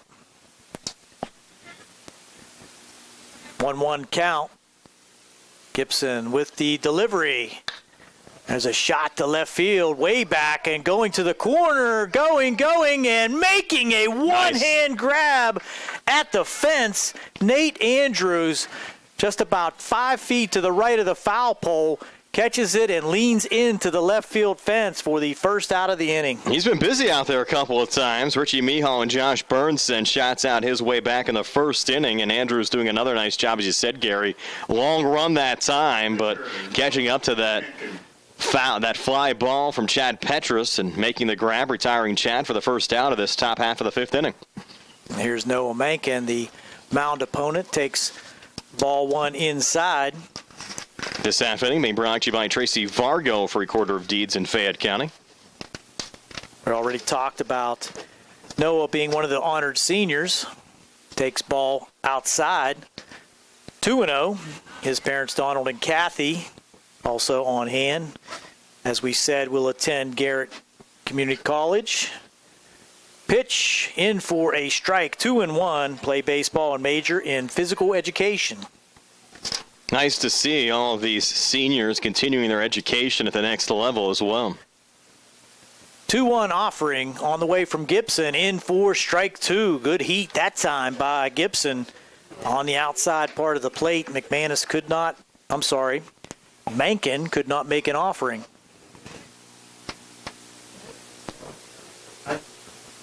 Gibson adjusting the ball in his glove. Comes to the plate. Strike 3 looking at the knees.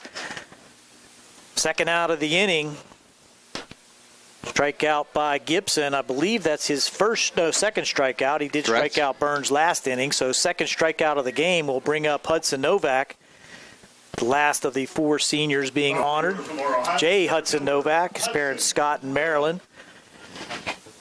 Member of SAD and the Math Club, high honors. Spring Centennial. A lot of activities for Hudson. First ball in for a strike. Sam Collier Award winner for basketball. Will play baseball at La Roche College, study occupational therapy. Had fun watching him over the years here at Laurel Highlands, whether it's on the diamond or on the basketball court as well. Second pitch a little bit low, 1-1. Nice athlete. Here's a pitch, swing and a miss, strike 2. Change up that time by Gibson, just really changed the speed on that offering. It's impressive, the number of RBIs Hudson's picked up this season, 21 in just 18 games. Wind in the pitch, fouled back, so Novak stays alive. 0 for 2 on an error in the first, came around to score. Fly ball to center in the second. Top of the 5th, Mustangs leading 2-1. 2 outs in the inning. Novak at the plate. There's a ground ball up the middle for a base hit.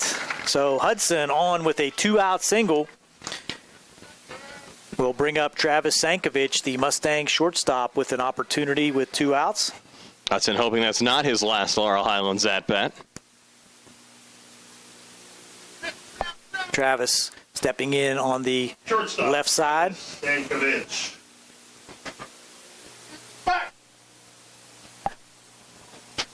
Fake throw almost. Yes. As Gibson was not on the rubber, made a move to first, but did not make a throw. He'll go from the stretch now with Novak getting his lead. There's a strikeout by Gibson. I believe that's his second strikeout. He did strike out Burns last inning, so second strikeout of the game will bring up Hudson Novak. The last of the 4 seniors being honored.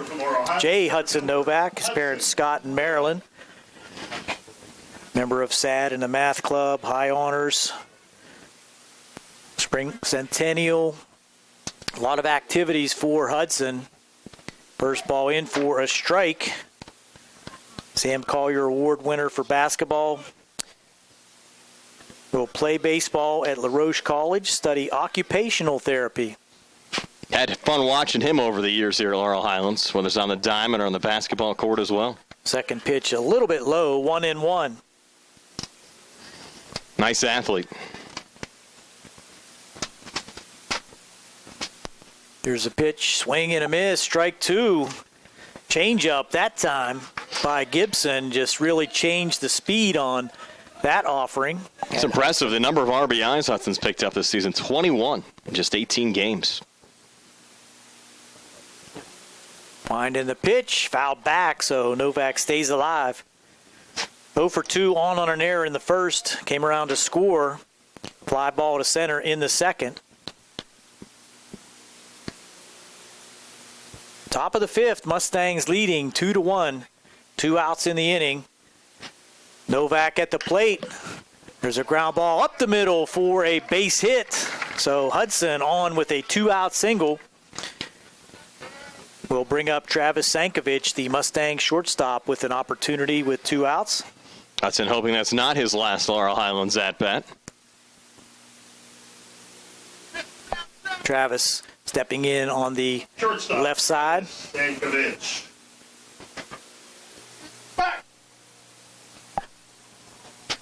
Fake throw almost.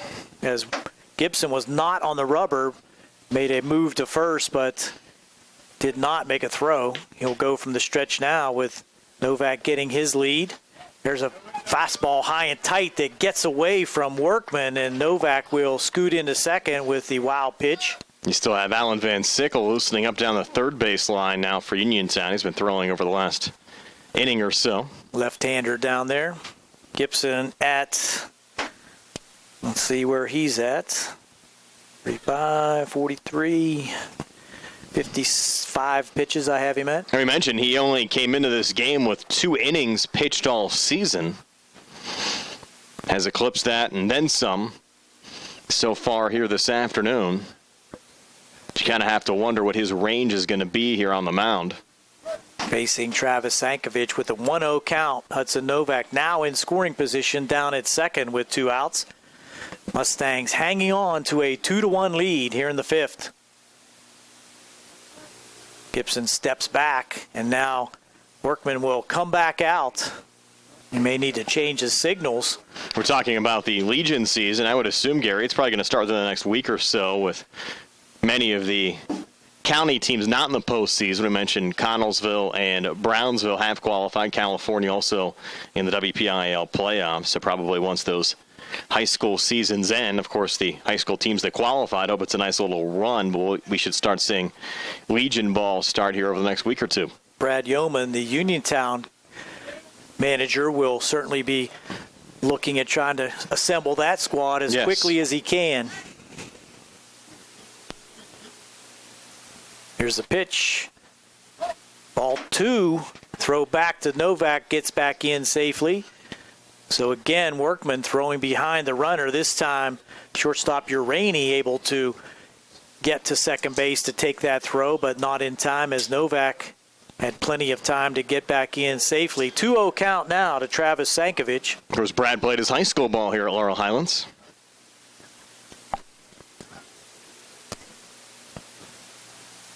Pitch. There's a shot to second base.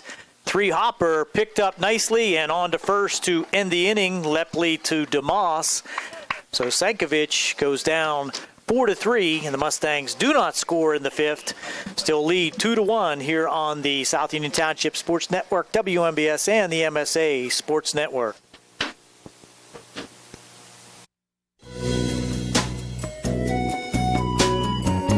Centers for Rehab Services, CRS, a part of UPMC and the Center for Sports Medicine, is a proud sponsor of the South Union Township Sports Network and its coverage of area youth sports. Make Centers for Rehab Services your choice for all of your physical and occupational therapy needs. CRS, located at 160 Wayland Smith Drive, provides physical therapy, occupational therapy, work injury programs, and hand therapy. Valuing patient satisfaction is one of their highest priorities. Centers for Rehab Services offers a patient-centered environment where each patient has an individualized treatment plan developed for their specific needs. They are experts in helping you recover from injuries, increase strength, and build endurance. CRS professionals have become highly skilled through a strong commitment to continuing education and advanced certifications to ensure the most cutting-edge and cost-effective treatment for their patients. Jim Burns, a lifetime Uniontown area resident, is a licensed physical therapist and facility director of the Uniontown location, as well as a field faculty instructor for Duquesne University and for the University of Pittsburgh School of Physical Therapy. He invites you to stop by his state-of-the-art location and discuss your rehabilitation needs. Center for Rehab Services is participating with most insurance plans, including all Highmark products, UPMC Health Plan, and Medicare. Available 5 days a week and offering extended hours for patient convenience. Patients are seen within 24 to 48 hours and walk-ins are always welcome. Patients may also be seen through direct access, which does not require a physician's prescription. CRS worked with physicians and other healthcare providers to help you find relief, live your life again, and get you back into the game. For more information, call CRS at 724-437-7500. Where you treat for physical therapy is always your choice, so ask for Centers for Rehab Services. It's your health, it's your choice. Welcome back to Tom Landman Field here on the campus at Laurel Highlands. Mustangs, the visiting squad here this afternoon, facing the crosstown Uniontown Red Raiders, who very graciously came to the Mustang Field for Senior Day. Due up for Uniontown, Chad Workman, Kane Fry, and Brandon Bell, who did the damage for the Red Raiders back in the second inning, plating the only run on the Red Raiders side as they trail 2-1. Of course, the Uniontown Legion team we were talking about, Gary, they play their home games down at Hutchinson Field in Hopwood as well, as Uniontown's played down there as well on the high school level this year. It's always fun to head down there and catch some quality baseball. Yes. I miss not doing the games down there. It was fun over the years when Laurel Highlands played there. Really a nice venue, and we've had some. Go ahead, Gary. There's a shot to left field coming on and diving. Did he catch it? Yes, he did. Richie Mihal laying out down the left field line. Diving catch off the bat of Chad Workman. Had to come at least 35 yards for that run and give Richie Mihal an outstanding play there for the first out of the inning. Yeah, the two left fielders have been two of the stars here today, Richie Mihal and Nate Andrews for the respective teams. That's the third out in the field for Mihal so far today, and just like that, one away here in the bottom half of the fifth. Now the pitch to Kane Fry is in for strike one, and had to wait to see if that ball came out. When he hit the ground, he hit pretty hard, but held on for the out. Curveball, swing, and foul back by Fry, 0-2. Just two hits so far for Uniontown. That Fry RBI single back in the second inning, and Nick Gibson picking up a single in the fourth inning, but his courtesy runner caught stealing in that situation. Mankin, 0-2 to Fry, and it's low and inside for a ball. So good waste pitch there by Mankin to Fry. 1-2. Here's his next pitch, and there's a fly ball to center field now. And coming on is Hudson Novak, camps under it for the second out of the inning. F8. Hudson doing a nice job there to take charge, calling off Ricky Mihal. Of course, Hudson had the more direct run at that one. And two away now in the bottom half of the fifth inning, which is being brought to you by the Centers for Rehab Services and physical therapist Jim Burns. Right fielder Brandon Bell now will get an opportunity. He walked back in the second inning, but was picked off as he got off too far on first base. Takes ball one.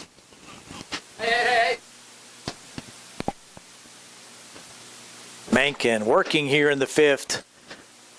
There's a ground ball to third. hits off the glove of the third baseman Jordan Eicher and skips into foul territory. Hard shot down there to the third. Had to try to short hop it, but unable to block it in front of him as it skipped to the right. We'll have to rule that an error. But a very hard hit ball. Tough play down there for Jordan Eicher. We'll put Brandon Bell on at first with 2 outs and bring up Nate Andrews. Of course, Bell now represents the game-tying run. And now he'll check out as the courtesy runners, you said, will come in again on the Uniontown side. That'll be Steve Edenfield to run. Now running for Uniontown, number 8, Steven Edenfield. That'll actually be a pinch runner. That's correct. In that situation with Bell playing out in right field. And the lineup change being directed to the home plate umpire. And Nate Andrews will step in with these 2 outs. Noah Mankin trying to work his way out of this 5th inning. Left fielder, Nate Andrews.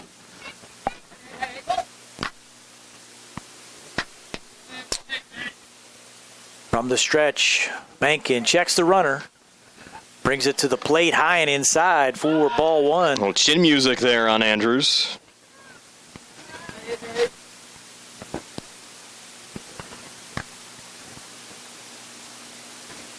I have Noah at about 75 pitches. 1-0 pitch.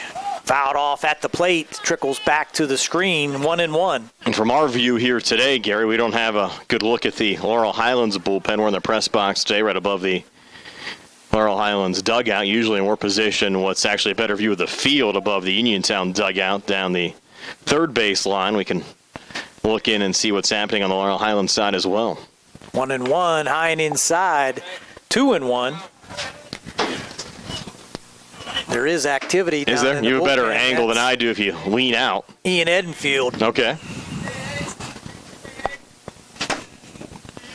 2-1 offering now from Mankin.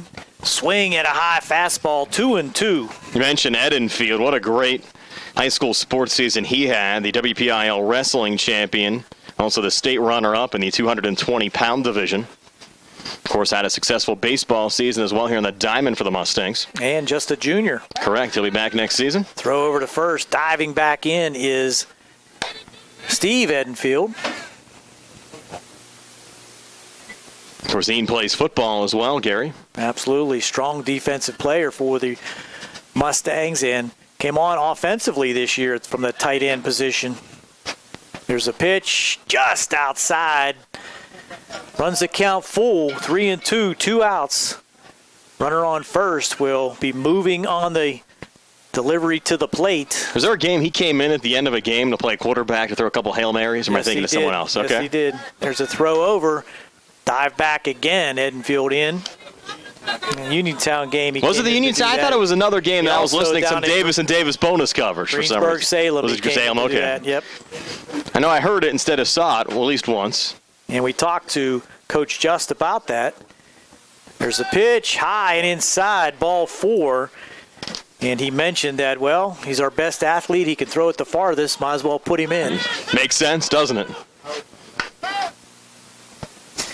Now 2 runners on. This could be it here for Noah. Scott DeBerry out to the mound to talk to Noah. Maybe showing a little bit of fatigue here in the bottom half of the 5th inning. 2 quick outs, fly ball, great play in left field by Richie Mihal. And a pop up to center started things. But then a hard shot down to third allowed Brandon Bell to reach first. Courtesy runner or pinch runner on for him. And now the walk to Nate Andrews sets things up for the Red Raiders. Tying run on at second, go-ahead run on at first. And their leadoff hitter, Silvio Urani, at the plate. They're going to stick with Noah Mankin here. For Uniontown shortstop, Silvio Urani. Urani, 2 strikeouts so far. He's due. Big spot here. First pitch to him in for a strike on the outside part of the plate.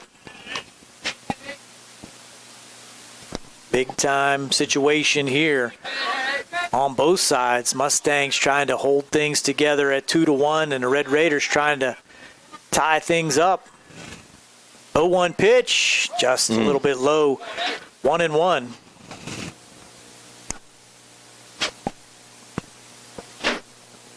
Got to believe that if Mencken does not get Uraney, this would be his last batter. Here's the pitch, high and inside, and it runs the count to 2-1. A 2-1 Laurel Highlands lead if you're just joining us, as we work here with 2 outs in the bottom half of the 5th inning. And Uniontown threatening. Mencken from the stretch. Big lead out there at second is Edenfield. He's jockeying. Swing and a miss. Good pitch there by Noah Mencken, just painting the outside corner. Tough one there to hit for Uraney. It's had Uraney's number so far. Let's see if the trend continues. 2-2, 2 outs. Concentration by Mencken. Brings it to the plate. Curveball in the dirt. Blocked there beautifully by Petrus. But now a full count again, and that's going to allow the runners to take off. Mencken will hold them as much as he can, but needs to concentrate on the batter, Uraney, with 2 outs. Here's the pitch. Just low, ball 4, and that's going to load them up for Wyatt Lepley, the Red Raiders' second baseman. Struck out in the first, popped up to shortstop in the third. So it looks like someone's coming in for him to pinch hit. It's going to be number 25. Cole Wallagura. Yep. Yeah, Cole Wallagura is going to pinch hit for Wyatt Lepley. Wallagura, another soccer player for Uniontown as well. And Petrus out at the mound. I think he's buying time to get Edenfield ready to come into the game, as he just kind of taking his glove off, taking his batting glove off. DeBerry's at home plate. This might be a double switch. That's going to be it for Noah Mencken. As he comes in, Ian Edenfield will take his warm-up throws, and we'll take a quick break here on WMBS and the MSA Sports Network and the South Union Township Sports Network. 2-1 Mustangs, Raiders threatening.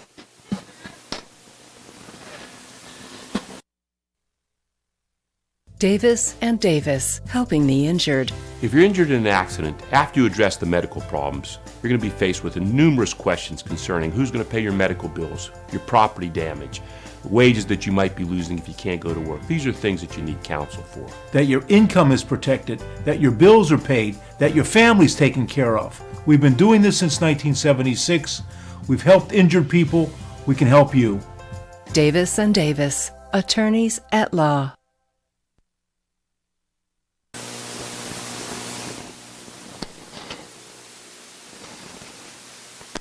Welcome back. Pitching change for the Mustangs. Ian Edenfield coming on. Noah Mencken moves out to right field. Derek Gaisbauer switches over to left field, and Richie Meehal's position will be filled by Ian Edenfield in the batting lineup. Third appearance of the year for Edenfield, who sports a very impressive .7 ERA. Has worked 10 innings, struck out 6, and walked 3. So 4 2/3 innings for Noah Mencken, but he leaves the bases loaded now for Ian, who needs to throw strikes. And there's a fastball right down the middle, swing and a miss for strike 1 to the pinch hitter, Wallagura. Edenfield's 2 prior relief appearances occurred on the road at McKeesport here last Tuesday at home against Gateway. 0-1 from the stretch. Edenfield, there's a pop-up to shallow center field. Novak coming in, and he'll make the catch right next to Josh Burns. Wow. Shallow center field play. A little confusion, but the catch is made. And the Red Raiders strand 3 here in the bottom of the 5th. Score remains Laurel Highlands 2, Uniontown 1. We'll be back with the 6th inning here on WMBS, the MSA Sports Network, and the South Union Township Sports Network on a Radcliffe and DeHaas Sports Afternoon.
Back here at Landman Field at Laurel Highlands High School, Nick Gibson still on the mound for the Uniontown Red Raiders as we move to the top half of the sixth inning. Mason McManus, Derek Gasebauer, and Richie Mihal due up this half inning, being brought to you by Davis & Davis.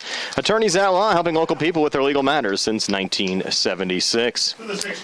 Nick Gibson still on the mound for Uniontown. I have him at 77 pitches. We were joking around, Gary, entering this game. This was a game we kind of thought we didn't have to worry about keeping pitches. Luckily, you still did, and we have Gibson, who's gone the entire way for Uniontown so far. Swing and a miss there from Mason McManus as Mason falls behind 0-1. To make a shout-out to my sister, Tammy Frankhauser, listening down in Peters Township to Mustang Baseball. Nice. Laurel Highlands alumnus. 0-1 on the way. Swing and a miss, strike two. Gibson with only one strikeout, though, so far in this game. Check that, 2 strikeouts. Sent down Josh Burns in the fourth and struck out Noah Mankin in the fifth. They had 0-2 here against Mason McManus, who's 2 for 2 so far today. A pair of singles and an RBI. And this pitch high and inside, maybe a throwaway pitch there from Nick Gibson. Bees really buzzing right now, Gary, in front of us. Might have to get out the spray here, battling the wood-boring bees here in the press box. 1-2 on the way. That one misses inside. Evens up the count at 2-2. So we have the Pucks and Bucks again tonight. Yes, a triple header of actually sports on the radio side.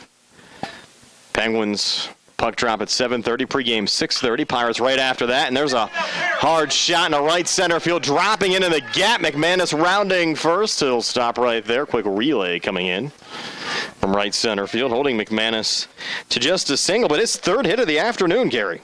3 for 3 for Mason, putting the bat on the ball with some authority.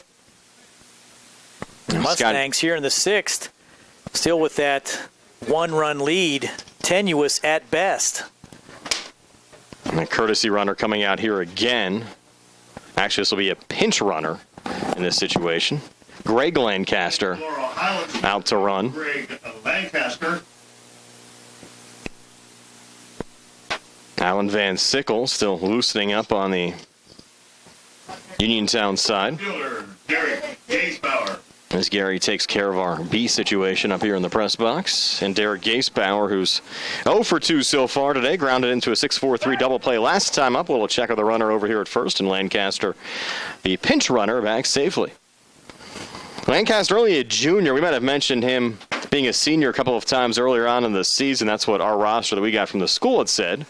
But he's only a junior. He'll be back next season. I actually knew that. I'm not sure why I didn't correct that, but having seen him also. Now, Gasebauer showing bunt, pulls back, and Lancaster down to second, sliding into second safely.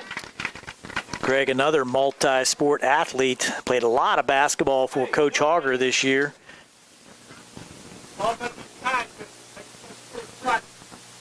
So now Laurel Highlands looking for an insurance run here with Lancaster in scoring position. Gasebauer at the plate. And an 0-1 count here on Derek. Gibson will glance back at second. 0-1 on the way. Another sidewinder delivery off the plate this time. A little Louis T on move that time. Kind of kicked around, looked back at second, came in sidearm. Gotta like how he mixes things up.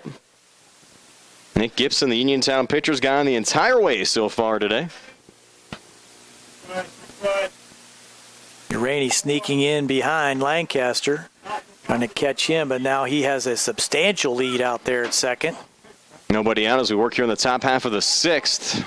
1-1 on the way to Gasebauer, sends a line drive into left, and this one will one-hop in front of Nate Andrews. That will allow Lancaster to score. So an RBI single for Derek Gasebauer. Now heads down to second after that throw came in a little wide. And Lancaster scoring easily on that one. Andrews playing pretty deep. That ball hit well in front of him. Nice shot there by Gasebauer as he now is 1 for 3. Big RBI here in the sixth for the Mustangs, now leading 3-1. And you wonder how much longer Nick Gibson's going to stay on the hill on the Uniontown side. And it looks like they're moving around in the Red Raider dugout, but no action yet. They did have the left-hander warming a few innings ago. Now you have Ian Edenfield at the plate, of course, batting in the spot that was formerly occupied by Richie Mihal, but with the Mustangs making that switch in the last half inning. Edenfield now at the plate, entering this game with a 280 average. As now Nick Gibson has his eye on Derek Gasebauer in scoring position at second base. Mustangs up 3-1.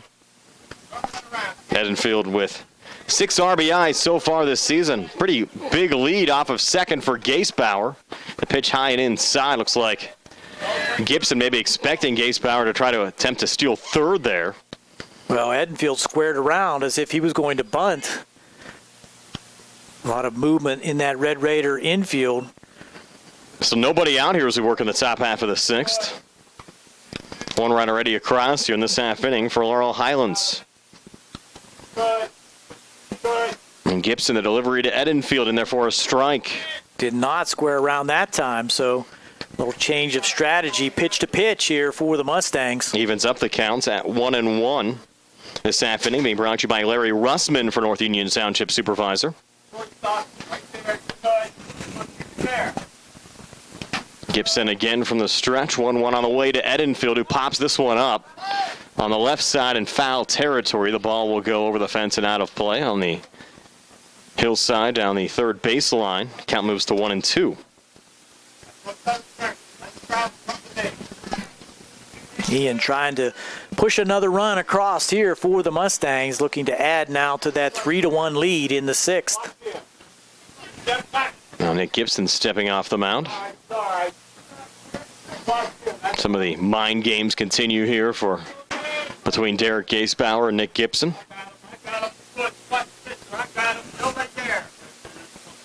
Gibson, another little glance back, delivers here to Edenfield, who sends a shot into shallow center field, and diving but unable to come up with it there is Kane Fry. Gasebauer into third safely.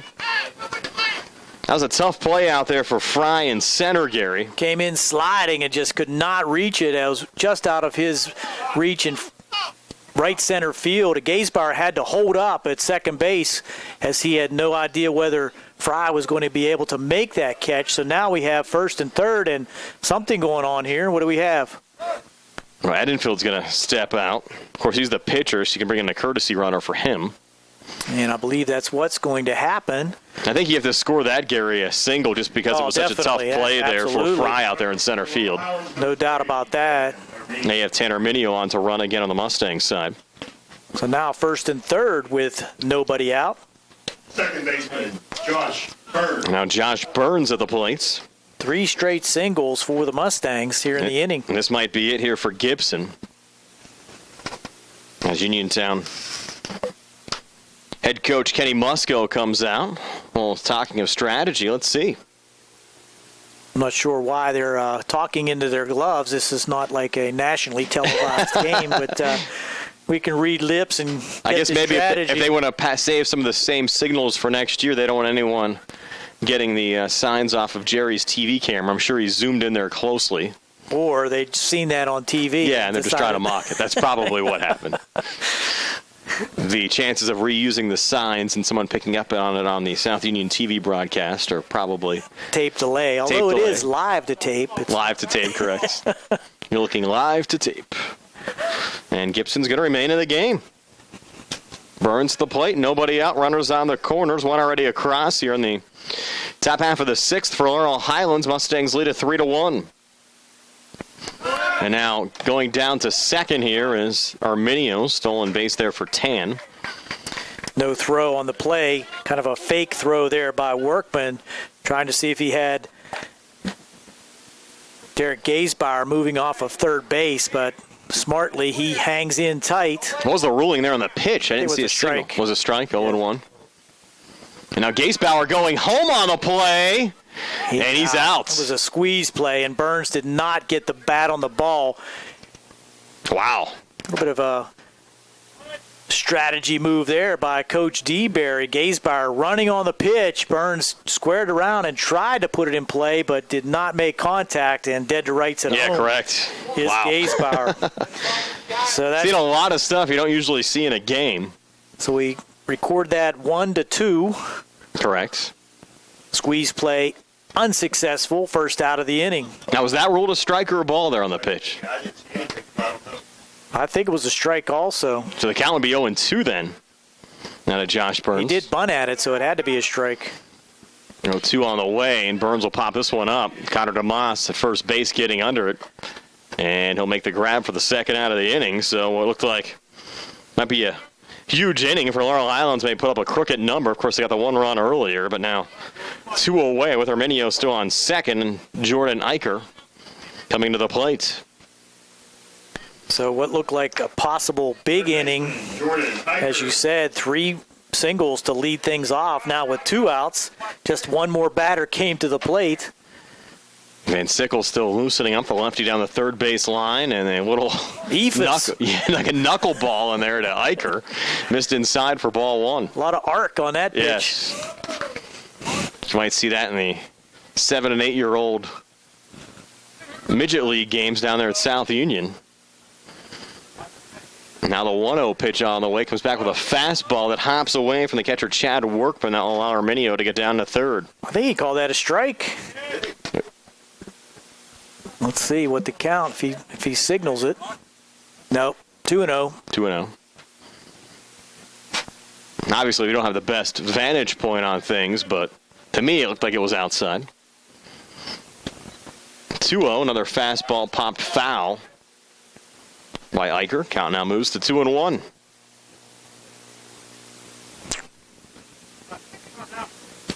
Sankovic now down at third. I'm sorry, that's Arminio. Arminio, correct. The courtesy runner. 2-1 now to Eicher. And the sidearm, and Jordan popping this one up to center field. Kane Fry getting under, and he'll make the grab to end the inning. So the Mustangs just get that one run, end up stranding Arminio. We'll head to the bottom half of the 6th now, 3-1. Laurel Highlands leading Uniontown here in the lot from Radcliffe and Dehas High School Sports Day.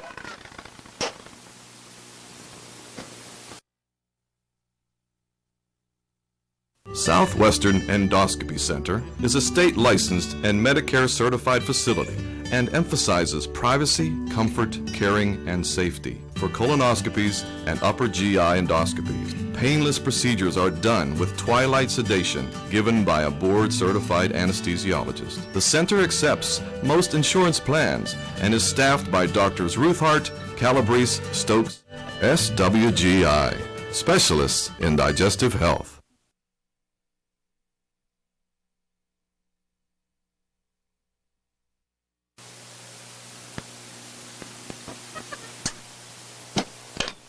We're back here at Landman Field. Ian Edenfield on the mound. Came on in relief last half inning, or actually last full inning of Noah Mankin. Gary mentioned to me during the break, Nick Gibson pretty much up against as far as the pitch count goes on the Uniontown side.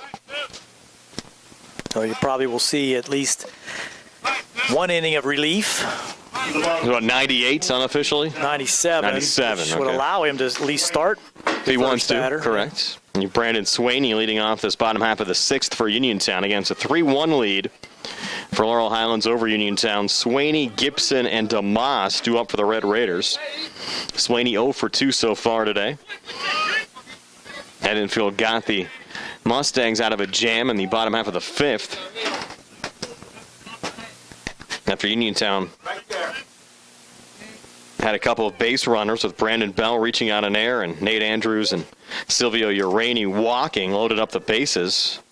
Edenfield getting that fly ball out to Hudson Novak out there in center field, and that pitch high and inside to Uniontown's Brandon Swaney. And the count at 1-1 now. The Bees continue to fly in our direction.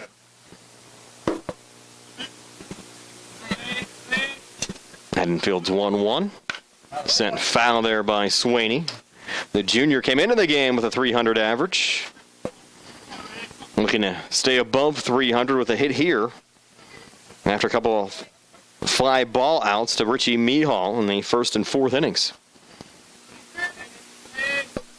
Now 2 strikes on him. He'll send a line drive here that'll get past Josh Burns in a right field, so a leadoff single for Brandon Swaney, keeping that average above 300. Good at bat there by Brandon, just took that ball where it was pitched on the outside part of the plate and just drilled it into right field for the base hit. No chance there for Josh Burns. Now Nick Gibson will come to the plate. He represents the game-tying run right now with Uniontown down 3-1. Gibson a single last time up back in the fourth inning. Pitcher, Nick Gibson. And that Swaney single, only the third hit of the game for Uniontown. Gibson and Kane Fry also picked up hits. Fry's was an RBI. Single to center field back in the second inning, which produced Uniontown's only run in the first pitch there from Edenfield into Gibson in for a strike. Gibson a little check swing on it. I think the pitch would have been a strike either way. Sankovic and Burns, middle infielders at double play depth. Mustangs have yet to turn a DP. Had one turned on them earlier on in this game. Swing and a miss there again from Gibson as he falls behind 0-2. Hey, let's go be big here. Red Raiders down 2 as we work bottom half of the sixth inning. Final game of the season for both the Mustangs and the Red Raiders. Edenfield trying to work outs here in the sixth inning. And that ball golfed at, but sent into left field, backing up and making a nice grab there, Derek Gasebauer for the first down of the inning. You're right about that, Brian. Nice play out there by Derek Gasebauer, just turning and running toward the fence, catching the ball over his shoulder. Gibson went low to drive that one out in Gasebauer's direction. Now one away here in the bottom half of the sixth, and Connor DeMoss coming to the plate with Brandon Swaney on first. You look at Laurel Highlands, Gary, 6-8 in the conference. You go back to those two games last week against Gateway. They get a win in one of those two games. They're in the playoffs. Gateway, of course, finishing at 8-6 as the fourth place team out of the conference. You get a win in one of those two games. You both finish 7-7, split the season series, and the Mustangs are tuning into the WPIL playoff pairing show on Friday, wondering where they're headed in the playoffs next week. Next pitch there, missing low and inside to Connor DeMoss. That's why you play the games. Correct. Mustangs just enduring that tough middle season stretch. Of course, had a nice start. They're actually one of the top 5 teams in 5A before they headed to South Carolina. Had only one win over a 2-week stretch coming back. That an extra inning win over McKeesport, but then playing some solid baseball here this week. Defeating Albert Gallatin and Woodland Hills already. Looking for 3 in a row to end the season, up 3-1 here over Uniontown. It'll be interesting to see how Latrobe does in the playoffs. They look like a pretty solid team all year. Of course, they did not lose a section game, 14-0 out of Section 3 and 5A. Franklin Regional and Thomas Jefferson tied for second place in the conference. Both teams went 10-4, and Gateway picking up the fourth and final playoff spot at 8-6. The Mustangs were certainly competitive with all of those teams. You're right. Here's another line drive into center field. 2-hopping in front of Hudson Novak. That'll give Uniontown 2 on with 1 out here in the bottom half of the sixth. Now you have DeMoss at first base representing the game-tying run, and Chad Workman coming to the plate representing the go-ahead run for the Red Raiders. Again, nice at bat there by Connor DeMoss. Just take that ball right back up the middle on the fastball from Edenfield. The senior Chad Workman, who walked, and his courtesy runner, Aaron Skinner, scored a run for him back in the second inning. Also flew out to that was a great play Richie by Mihal, Richie yes, out in the fourth inning. Check that in the fifth inning.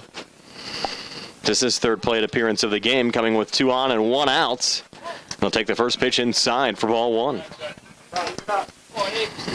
Uniontown, as we said, finished in a fourth-place tie in Section 3 4A at 5-9 in the conference with McGuffey and Elizabeth Forward. Uniontown splitting the season series with both of those teams. McGuffey's season sweep of Elizabeth Forward knocked the Red Raiders out of postseason contention as that ball sent foul by Chad Workman. South Park won the conference at 13-1. Bell Vernon finished in second place at 12-2. Lepseem, pretty strong year in and year out. Ringgold also qualified for the playoffs at 9-5 out of the conference. Mustangs with a lot of underclassmen playing and really only one senior pitcher. So, and Edenfield high and inside that time to Chad Workman, working up the count to 2-1. Just 4 seniors on this Laurel Highlands squad this year. Noah Mankin, Hudson Novak, Derek Gasebauer, and Jordan Eicher. Although Jordan pitched, he only pitched a few times, correct, I believe. So Noah Mankin was the main senior pitcher. There's another line drive deep to left. Derek Gasebauer backing up, and that ball over his head all the way back to the wall. Rounding third is Brandon Swaney. He'll score on the play, throw into third, and ruled safe. Underneath the tag there was Connor DeMoss, but that was certainly close there, Gary, between DeMoss and Eicher at third base. Sure was. He must have got that hand in under the tag because it looked like the ball was in there in plenty of time to make the tag, but DeMoss is safe at third, and setting up at second base with that RBI double was Chad Workman, and now the Red Raiders are set up with second and third and just one out. Tying run at third, go-ahead run at second. Aaron Skinner, the courtesy runner, back into the game. Third hit of the inning for Uniontown. First extra base hit of the game. The Workman double to left field. Now Chad Petrus and Ian Edenfield talking things over as Kane Fry will be the fifth Red Raider to bat. Here in this bottom half of the sixth inning, Uniontown down 3-2, but with 2 on and still only 1 out. Here in this bottom half of the sixth. And the Mustangs are going to bring the infield in to try to cut off that tying run at the plate, and that just makes it a little easier for the batter, Kane Fry, to get one through. A single here could plate 2 and put Uniontown on top. That's what really made that play at third so big in the game, Gary. You get the second out of the inning. And Kane Fry has hit the ball hard both times at bat. RBI single back in the second inning, flew out to Hudson Novak in the fifth. Edenfield a clean look down at DeMoss at third, delivers the first pitch here to Fry, which is popped up in foul territory on the right field line, and the ball goes foul, so they counted 0-1. The junior came into the game with a .269 average, now 7 RBIs on the season after picking up a ribby back in the second inning. As Gary said, the infield's still in for Laurel Highlands. Edge of the grass, all the way around the horn. Outfield playing shallow, looking for a pop-up and possible play at the plate also. Now the 0-1 on the way, missing high, so we're even at 1-1. Of course, first base open right now. Runners on second and third. First time we've really seen Ian Edenfield struggle on the mound this season. We mentioned he was a little kind of late getting to the party as far as pitching for Laurel Highlands this season after that long wrestling season, advancing all the way to the state finals, which kind of kept Ian out of the Mustangs rotation early on, but pitched well in his previous 2 appearances against McKeesport and Gateway and gets a big swing and a miss here out of Kane Fry as the count moves to 1-2. A strikeout would be huge here for Ian if he could complete that with Fry, but Fry has different ideas, I'm sure. Looking to try to drive in the tying and go-ahead run for the Red Raiders. Chokes up now. Like to see that with a 2-strike approach from Kane Fry. And Edenfield's 1-2 on the way. Breaking ball fouled back. We'll do 1-2 again. Something you don't see too often now in high school, never in Major League Baseball. 2-strike approach at the plate. Edenfield taking his time. Clean look again over at DeMoss. 1-2 on the way again to Fry. Breaking ball in there for strike 3 on the outside corner. Wow. The Uniontown coaching staff doesn't like that call. And Ian gets the call, and as we said, a huge strikeout looking for that second out. Brings up Brandon Bell. Wow, that was close. Now Bell, who I think walked. he might have a pinch hitter. That's Walagora came in. Walagora, that's correct. He came in as a pinch runner and stayed in the game. Actually, that's Steve Edenfield. That's 8. right, Edenfield, pinch hitter. And Steve Edenfield taking strike 1, facing Ian Edenfield. Any relation there, Gary, that you know of? I don't know. I think they're cousins, but I can't be positive. Okay. Now 0-1, Ian to Steve. Check swing. I thought he went around. No appeal. They do get the appeal, and he calls it no swing. That was a long check swing. That's Wow. Let's look at the replay. You be the judge. I think he went. I do too. And that's 1-1. Well, turnabout, fair play. Yeah, had a lot of close ones here. Especially just in this half inning. And that pitch in there for a strike, and now it's at 1-2. You go back to the play at third, which we didn't have a clear view on, and then the third strike on Fry, and then the check swing there. So at least 3 here in this half inning. Now the count at 1-2. It's on the way in the dirt, 1 hop. Petrus though able to block it. Big block there by Petrus. Just fundamentally threw himself in front of that ball, just kept it in front of him. Could have been the tying run on that wild pitch. Long half inning here as Uniontown tries to work their way back into this game. 26 pitches for Edenfield this inning. We had some quick innings early on in this game. 2-2 here. Popped foul by Steve Edenfield. Fans are all on the edge of their seat. You're right about that. Local rivalry. Only one scheduled game between these two teams this season. Steve Edenfield entered play today with a .250 average. 2-2 pitch again. In to Steve. Rolled high for ball 3. Of course, first base still open, and you have Nate Andrews due up next.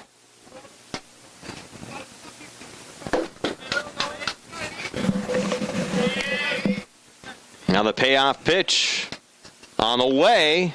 Wow. And ruled ball 4. And that was close. That'll load the bases now for Nate Andrews. With 2 outs here in the inning, 1 run already across for Uniontown. Red Raiders down 3-2 to Laurel Highlands. Nate grounded the third back in the 3rd inning and walked in the 5th. And Nate's the 7th Red Raider to bat here in the bottom half of the 6th. Just 1 run in. Fielder, Nate Andrews. But now the bases loaded again. Red Raiders left the bases loaded last inning. You need to throw strikes here if you're in Edenfield. First pitch, high for ball 1. Chad Petrus says, hey, keep it down a little bit.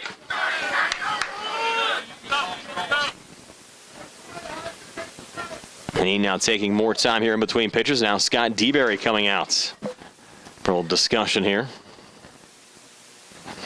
Scott just trying to give Ian an opportunity to take a few deep breaths. Yes.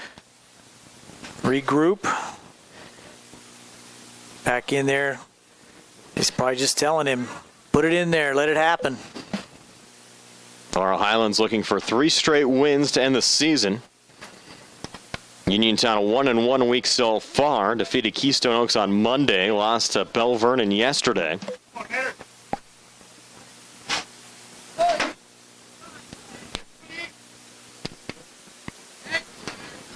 Now Ian Edenfield's next pitch here to Nate Andrews. High. Count now 2-0.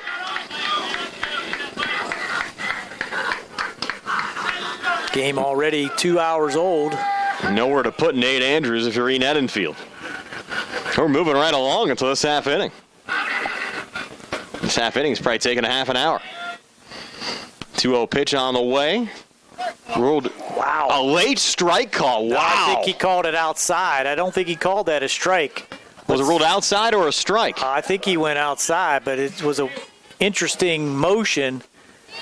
2-1 is the count. 2-1, okay. So it was a strike. And such a delayed signal there. These umpires have been anything but definitive in this game. And that pitch should be low for ball 3. 3-1. Correct. I would think that Andrews would be taking in this situation. Bases loaded. Of course, a walk ties the game. And Ian having a little bit of trouble finding the strike zone. 3-1 pitch on the way, and that's ruled a strike. That's at the knees. That was a good call. Good pitch. Full count. Runners will be going. Yes. Full 3 balls, drama. 2 strikes, 2 outs. Uniontown down 1. Andrews at the plate with the bases loaded as we work here in the bottom half of the 6th.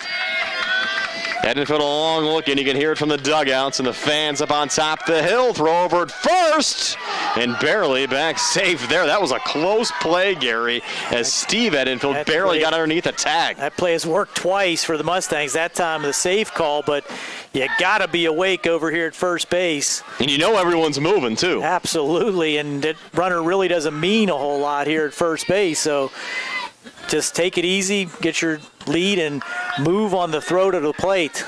As soon as you see that ball in the air towards home plate, you go. But until then, got to watch your position. So here we go again. The 3-2 pitch on the way this time, and high and inside for ball 4, and we're all tied up at 3. Tough one to take, but it was high.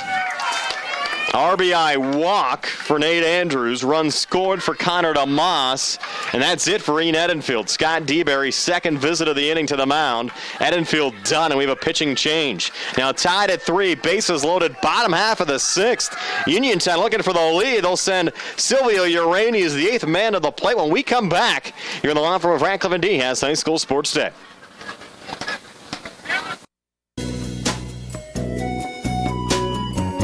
Centers for Rehab Services, CRS, a part of UPMC and the Center for Sports Medicine, is a proud sponsor of the South Union Township Sports Network and its coverage of area youth sports. Make Centers for Rehab Services your choice for all of your physical and occupational therapy needs. CRS, located at 160 Wayland Smith Drive, provides physical therapy, occupational therapy, work injury programs, and hand therapy. Valuing patient satisfaction is one of their highest priorities. Centers for Rehab Services offers a patient-centered environment where each patient has an individualized treatment plan developed for their specific needs. They are experts in helping you recover from injuries, increase strength, and build endurance. CRS professionals have become highly skilled through a strong commitment to continuing education and advanced certifications to ensure the most cutting-edge and cost-effective treatment for their patients. Jim Burns, a lifetime Uniontown area resident, is a licensed physical therapist and facility director of the Uniontown location, as well as a field faculty instructor for Duquesne University and for the University of Pittsburgh School of Physical Therapy. He invites you to stop by his state-of-the-art location and discuss your rehabilitation needs. Center for Rehab Services is participating with most insurance plans, including all Highmark products, UPMC Health Plan, and Medicare. Available 5 days a week and offering extended hours for patient convenience. Patients are seen within 24 to 48 hours, and walk-ins are always welcome. Patients may also be seen through direct access, which does not require a physician's prescription. CRS worked with physicians and other healthcare providers to help you find relief, live your life again, and get you back into the game. For more information, call CRS at 724-437-7500. Where you treat for physical therapy is always your choice, so ask for Centers for Rehab Services. It's your health, it's your choice.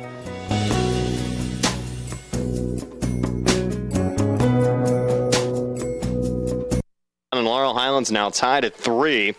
Mason McManus, the new Laurel Highlands pitcher, entered this game with a 1-2 record, 2.84 ERA, has picked up 2 saves, has worked 24 2/3 innings. And so far this season, McManus striking out 14, walking only 9. 3 big hits in the inning for the Red Raiders.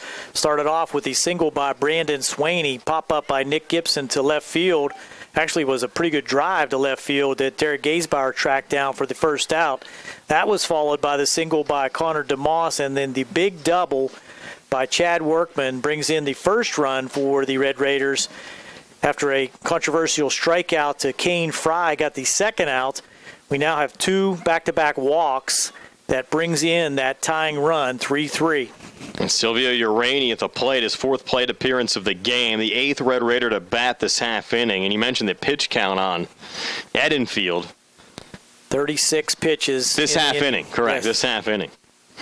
Now you can see why the inning's taken over half an hour of elapsed time. And now Urani, we mentioned the 2 strikeouts. That was when he was facing Noah Mankin in the 1st and 3rd innings. walked in the 5th.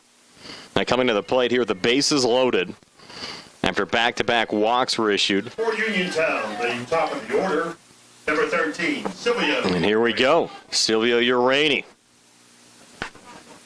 And it's really impressive. Both teams out of the playoffs, playing their hearts out here. You're right on that. At the Mustang Field. First pitch, McManus to Uraney, inside for ball 1. And the calls at the plate, Gary, sometimes you know if you're going to get the inside call or you're going to get the outside call. They've been a little inconsistent here today. You don't know what you're going to get. Which has to make it a struggle for the pitchers, I would think. 1-0 now to Uraney. That one low for ball 2, so McManus is going to have to get into the groove here quickly. Hate to see the game turn on walks, but that's the situation we have right now with the bases loaded. Tying run walked in, and the go-ahead run now in jeopardy, 2-0. And Uniontown actually has a couple of pitchers warming up now down the third baseline, probably just depending on the situation for the top half of the 7th inning. 2-0 pitch here on the way. That called a strike on Down the inside corner. Yes. 2-1 now. Big pitch there for Mason McManus. It's got to work strikes and hope for a pop-up, ground ball, something at somebody. Now the 2-1 on the way. Breaking ball hits Uraney, and that'll drive in another run. So the RBI hit by pitch ends up plating the 3rd run of the inning. That was the courtesy runner for Workman coming around to score. Now Uniontown in the lead at 4-3 over Laurel Highlands. Again, trying to snap a 6-game losing streak in the series between the two crosstown rivals. And now Wyatt Lepley, the 9th Red Raider to bat here in the bottom half of the 6th inning, will come to the plate. The sophomore is 0 for 3 so far today. Struck out swinging back in the 1st inning, popped up to Travis Sankovic in the 3rd, and flew out to Hudson Novak in center field in the 5th. McManus going to the breaking pitch there and just got it way inside. Correct. Silvio just kind of turned to the side and took it on the back of the leg. That's an easy one to take, especially when it's for an RBI to give your team the lead in a game between two rivals. As we said, the only meeting of the year between these two schools, so Number 9, Wyatt Lepley. The bragging rights even more with no rematch on the horizon anytime soon. Playing in different conferences Correct. Throughout the year. Different classifications. Laurel Highlands 5A, Uniontown 4A. First pitch here, McManus to Lepley, and Lepley swinging. Hard chopper, glove down there by Eicher. Throw a little wide, but Ian Edenfield able to pull it down to end the inning. Much needed out defensively for Laurel Highlands, but the Red Raiders get 3 runs to take a 4-3 lead over Laurel Highlands. Now the Mustangs down to their final 3 outs when we come back here on the law firm of Ratcliffe and Diaz High School Sports Day.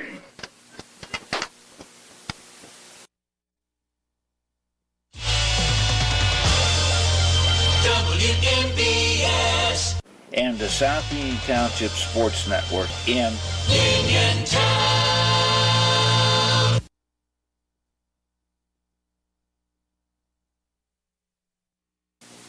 Here we go. Top half of the 7th inning. I'm pretty far off on my pitch count. We had him at 97. I had him way higher than 83, and I'm not sure how I could be that far off. But got young guys running the pitch count down there.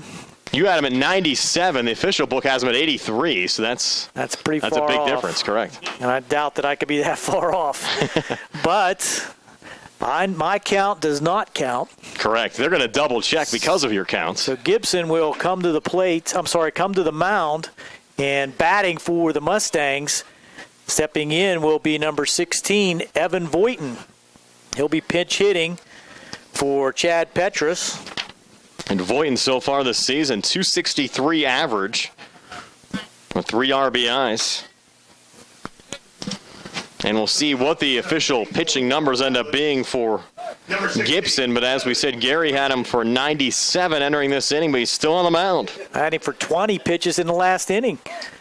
First pitch is outside to Voighton. Mustangs down to their final 3 outs, even though they're the home team, are playing here at home. Uniontown, the designated home team today.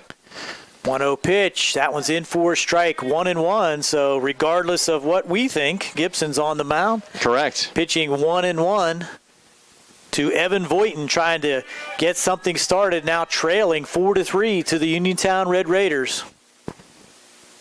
There's a swing and a miss, change of pace nicely there by Gibson. Came down sidearm with the breaking ball and took something off of it. Have Voighton out in front. 1-2. This is the bad thing about the pitch count when you don't have folks accurately keeping them out on the field. Swing and a miss, strike 3 as Voighton waves at that off-speed pitch on the outside part of the plate. So first out of the inning is a big strikeout for Nick Gibson. Now, as far as you're concerned, Gary, the numbers we have, he should have to come out of the game right now. Well, right now that'd be 101. A 5-pitch. Or 102. On their count, he's still under 90. Wow.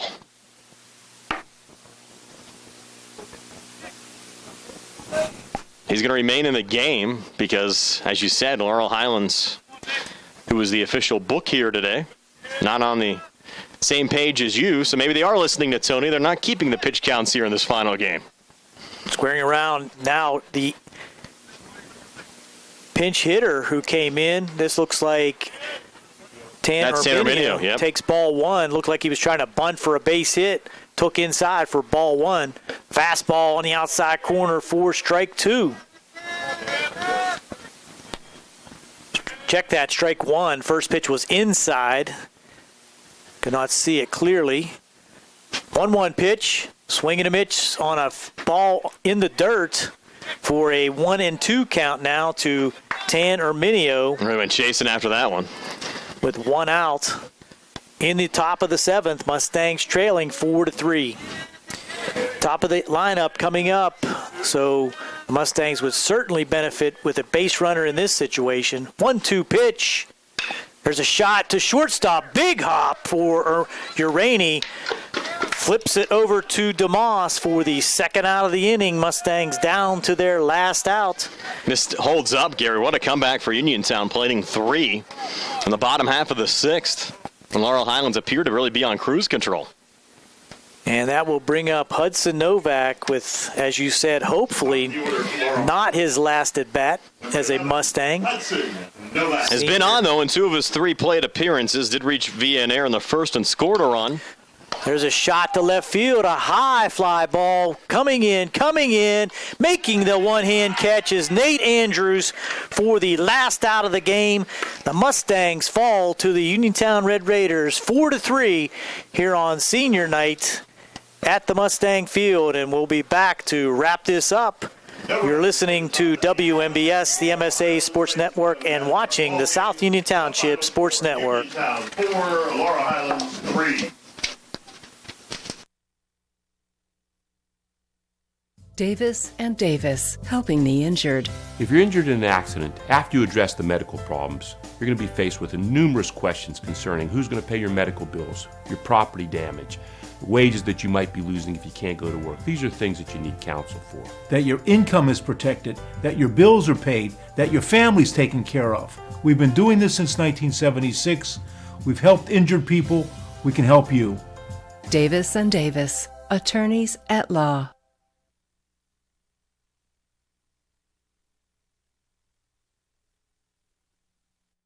Back here at Tom Landman Field, the Raiders of Uniontown, the Red Raiders of Uniontown, pulling off the 4-3 victory over the Mustangs of Laurel Highlands to end the season for both squads, Brian. And very spirited action here today, Brian, but the Red Raiders pull it out. Yeah, you really go back to that bottom half of the 6th inning with Uniontown plating 3 runs, sent 9 men to the plate for the game. Uniontown only 5 hits, but a productive bottom half of the 6th inning, rallying from a 3-1 deficit to pick up 3 runs in the bottom half of the 6th inning and then retire Laurel Highlands 1-2-3 in the top half of the 7th.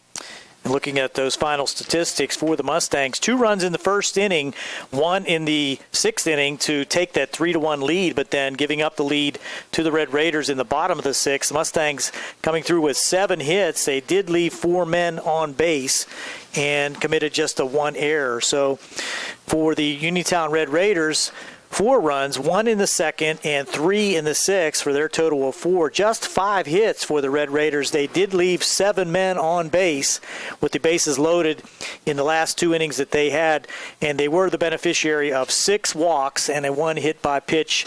So that adds to their hit total and allows them to come away with the 4-3 victory. And that'll wrap things up as far as this segment goes, with one final segment. Uniontown improving to 7-11 overall. Again, they finished their conference season at 5-9. Laurel Highlands drops to 9-10 on this season. They finished conference play at 6-8. We're back with a final word from Landman Field right after this on both WMBS, the MSA Sports Network, and the South Union Township Sports Network. Back here on the South Union Township Sports Network for the final game of the high school baseball season. The Mustangs fall to the Uniontown Red Raiders 4-3, and this game has been brought to you as a joint cooperative venture featuring Township Supervisors Bob Schiffmeyer, Rick Vernon, and Jason Scott, Atlantic Broadband Cable, Armstrong Cable, and everyone at CUTV, Gary Smith, and his staff. This has been Gary Frankhauser, Brian Morozak, Jerry Dupay on the South Union Township Sports Network. Another presentation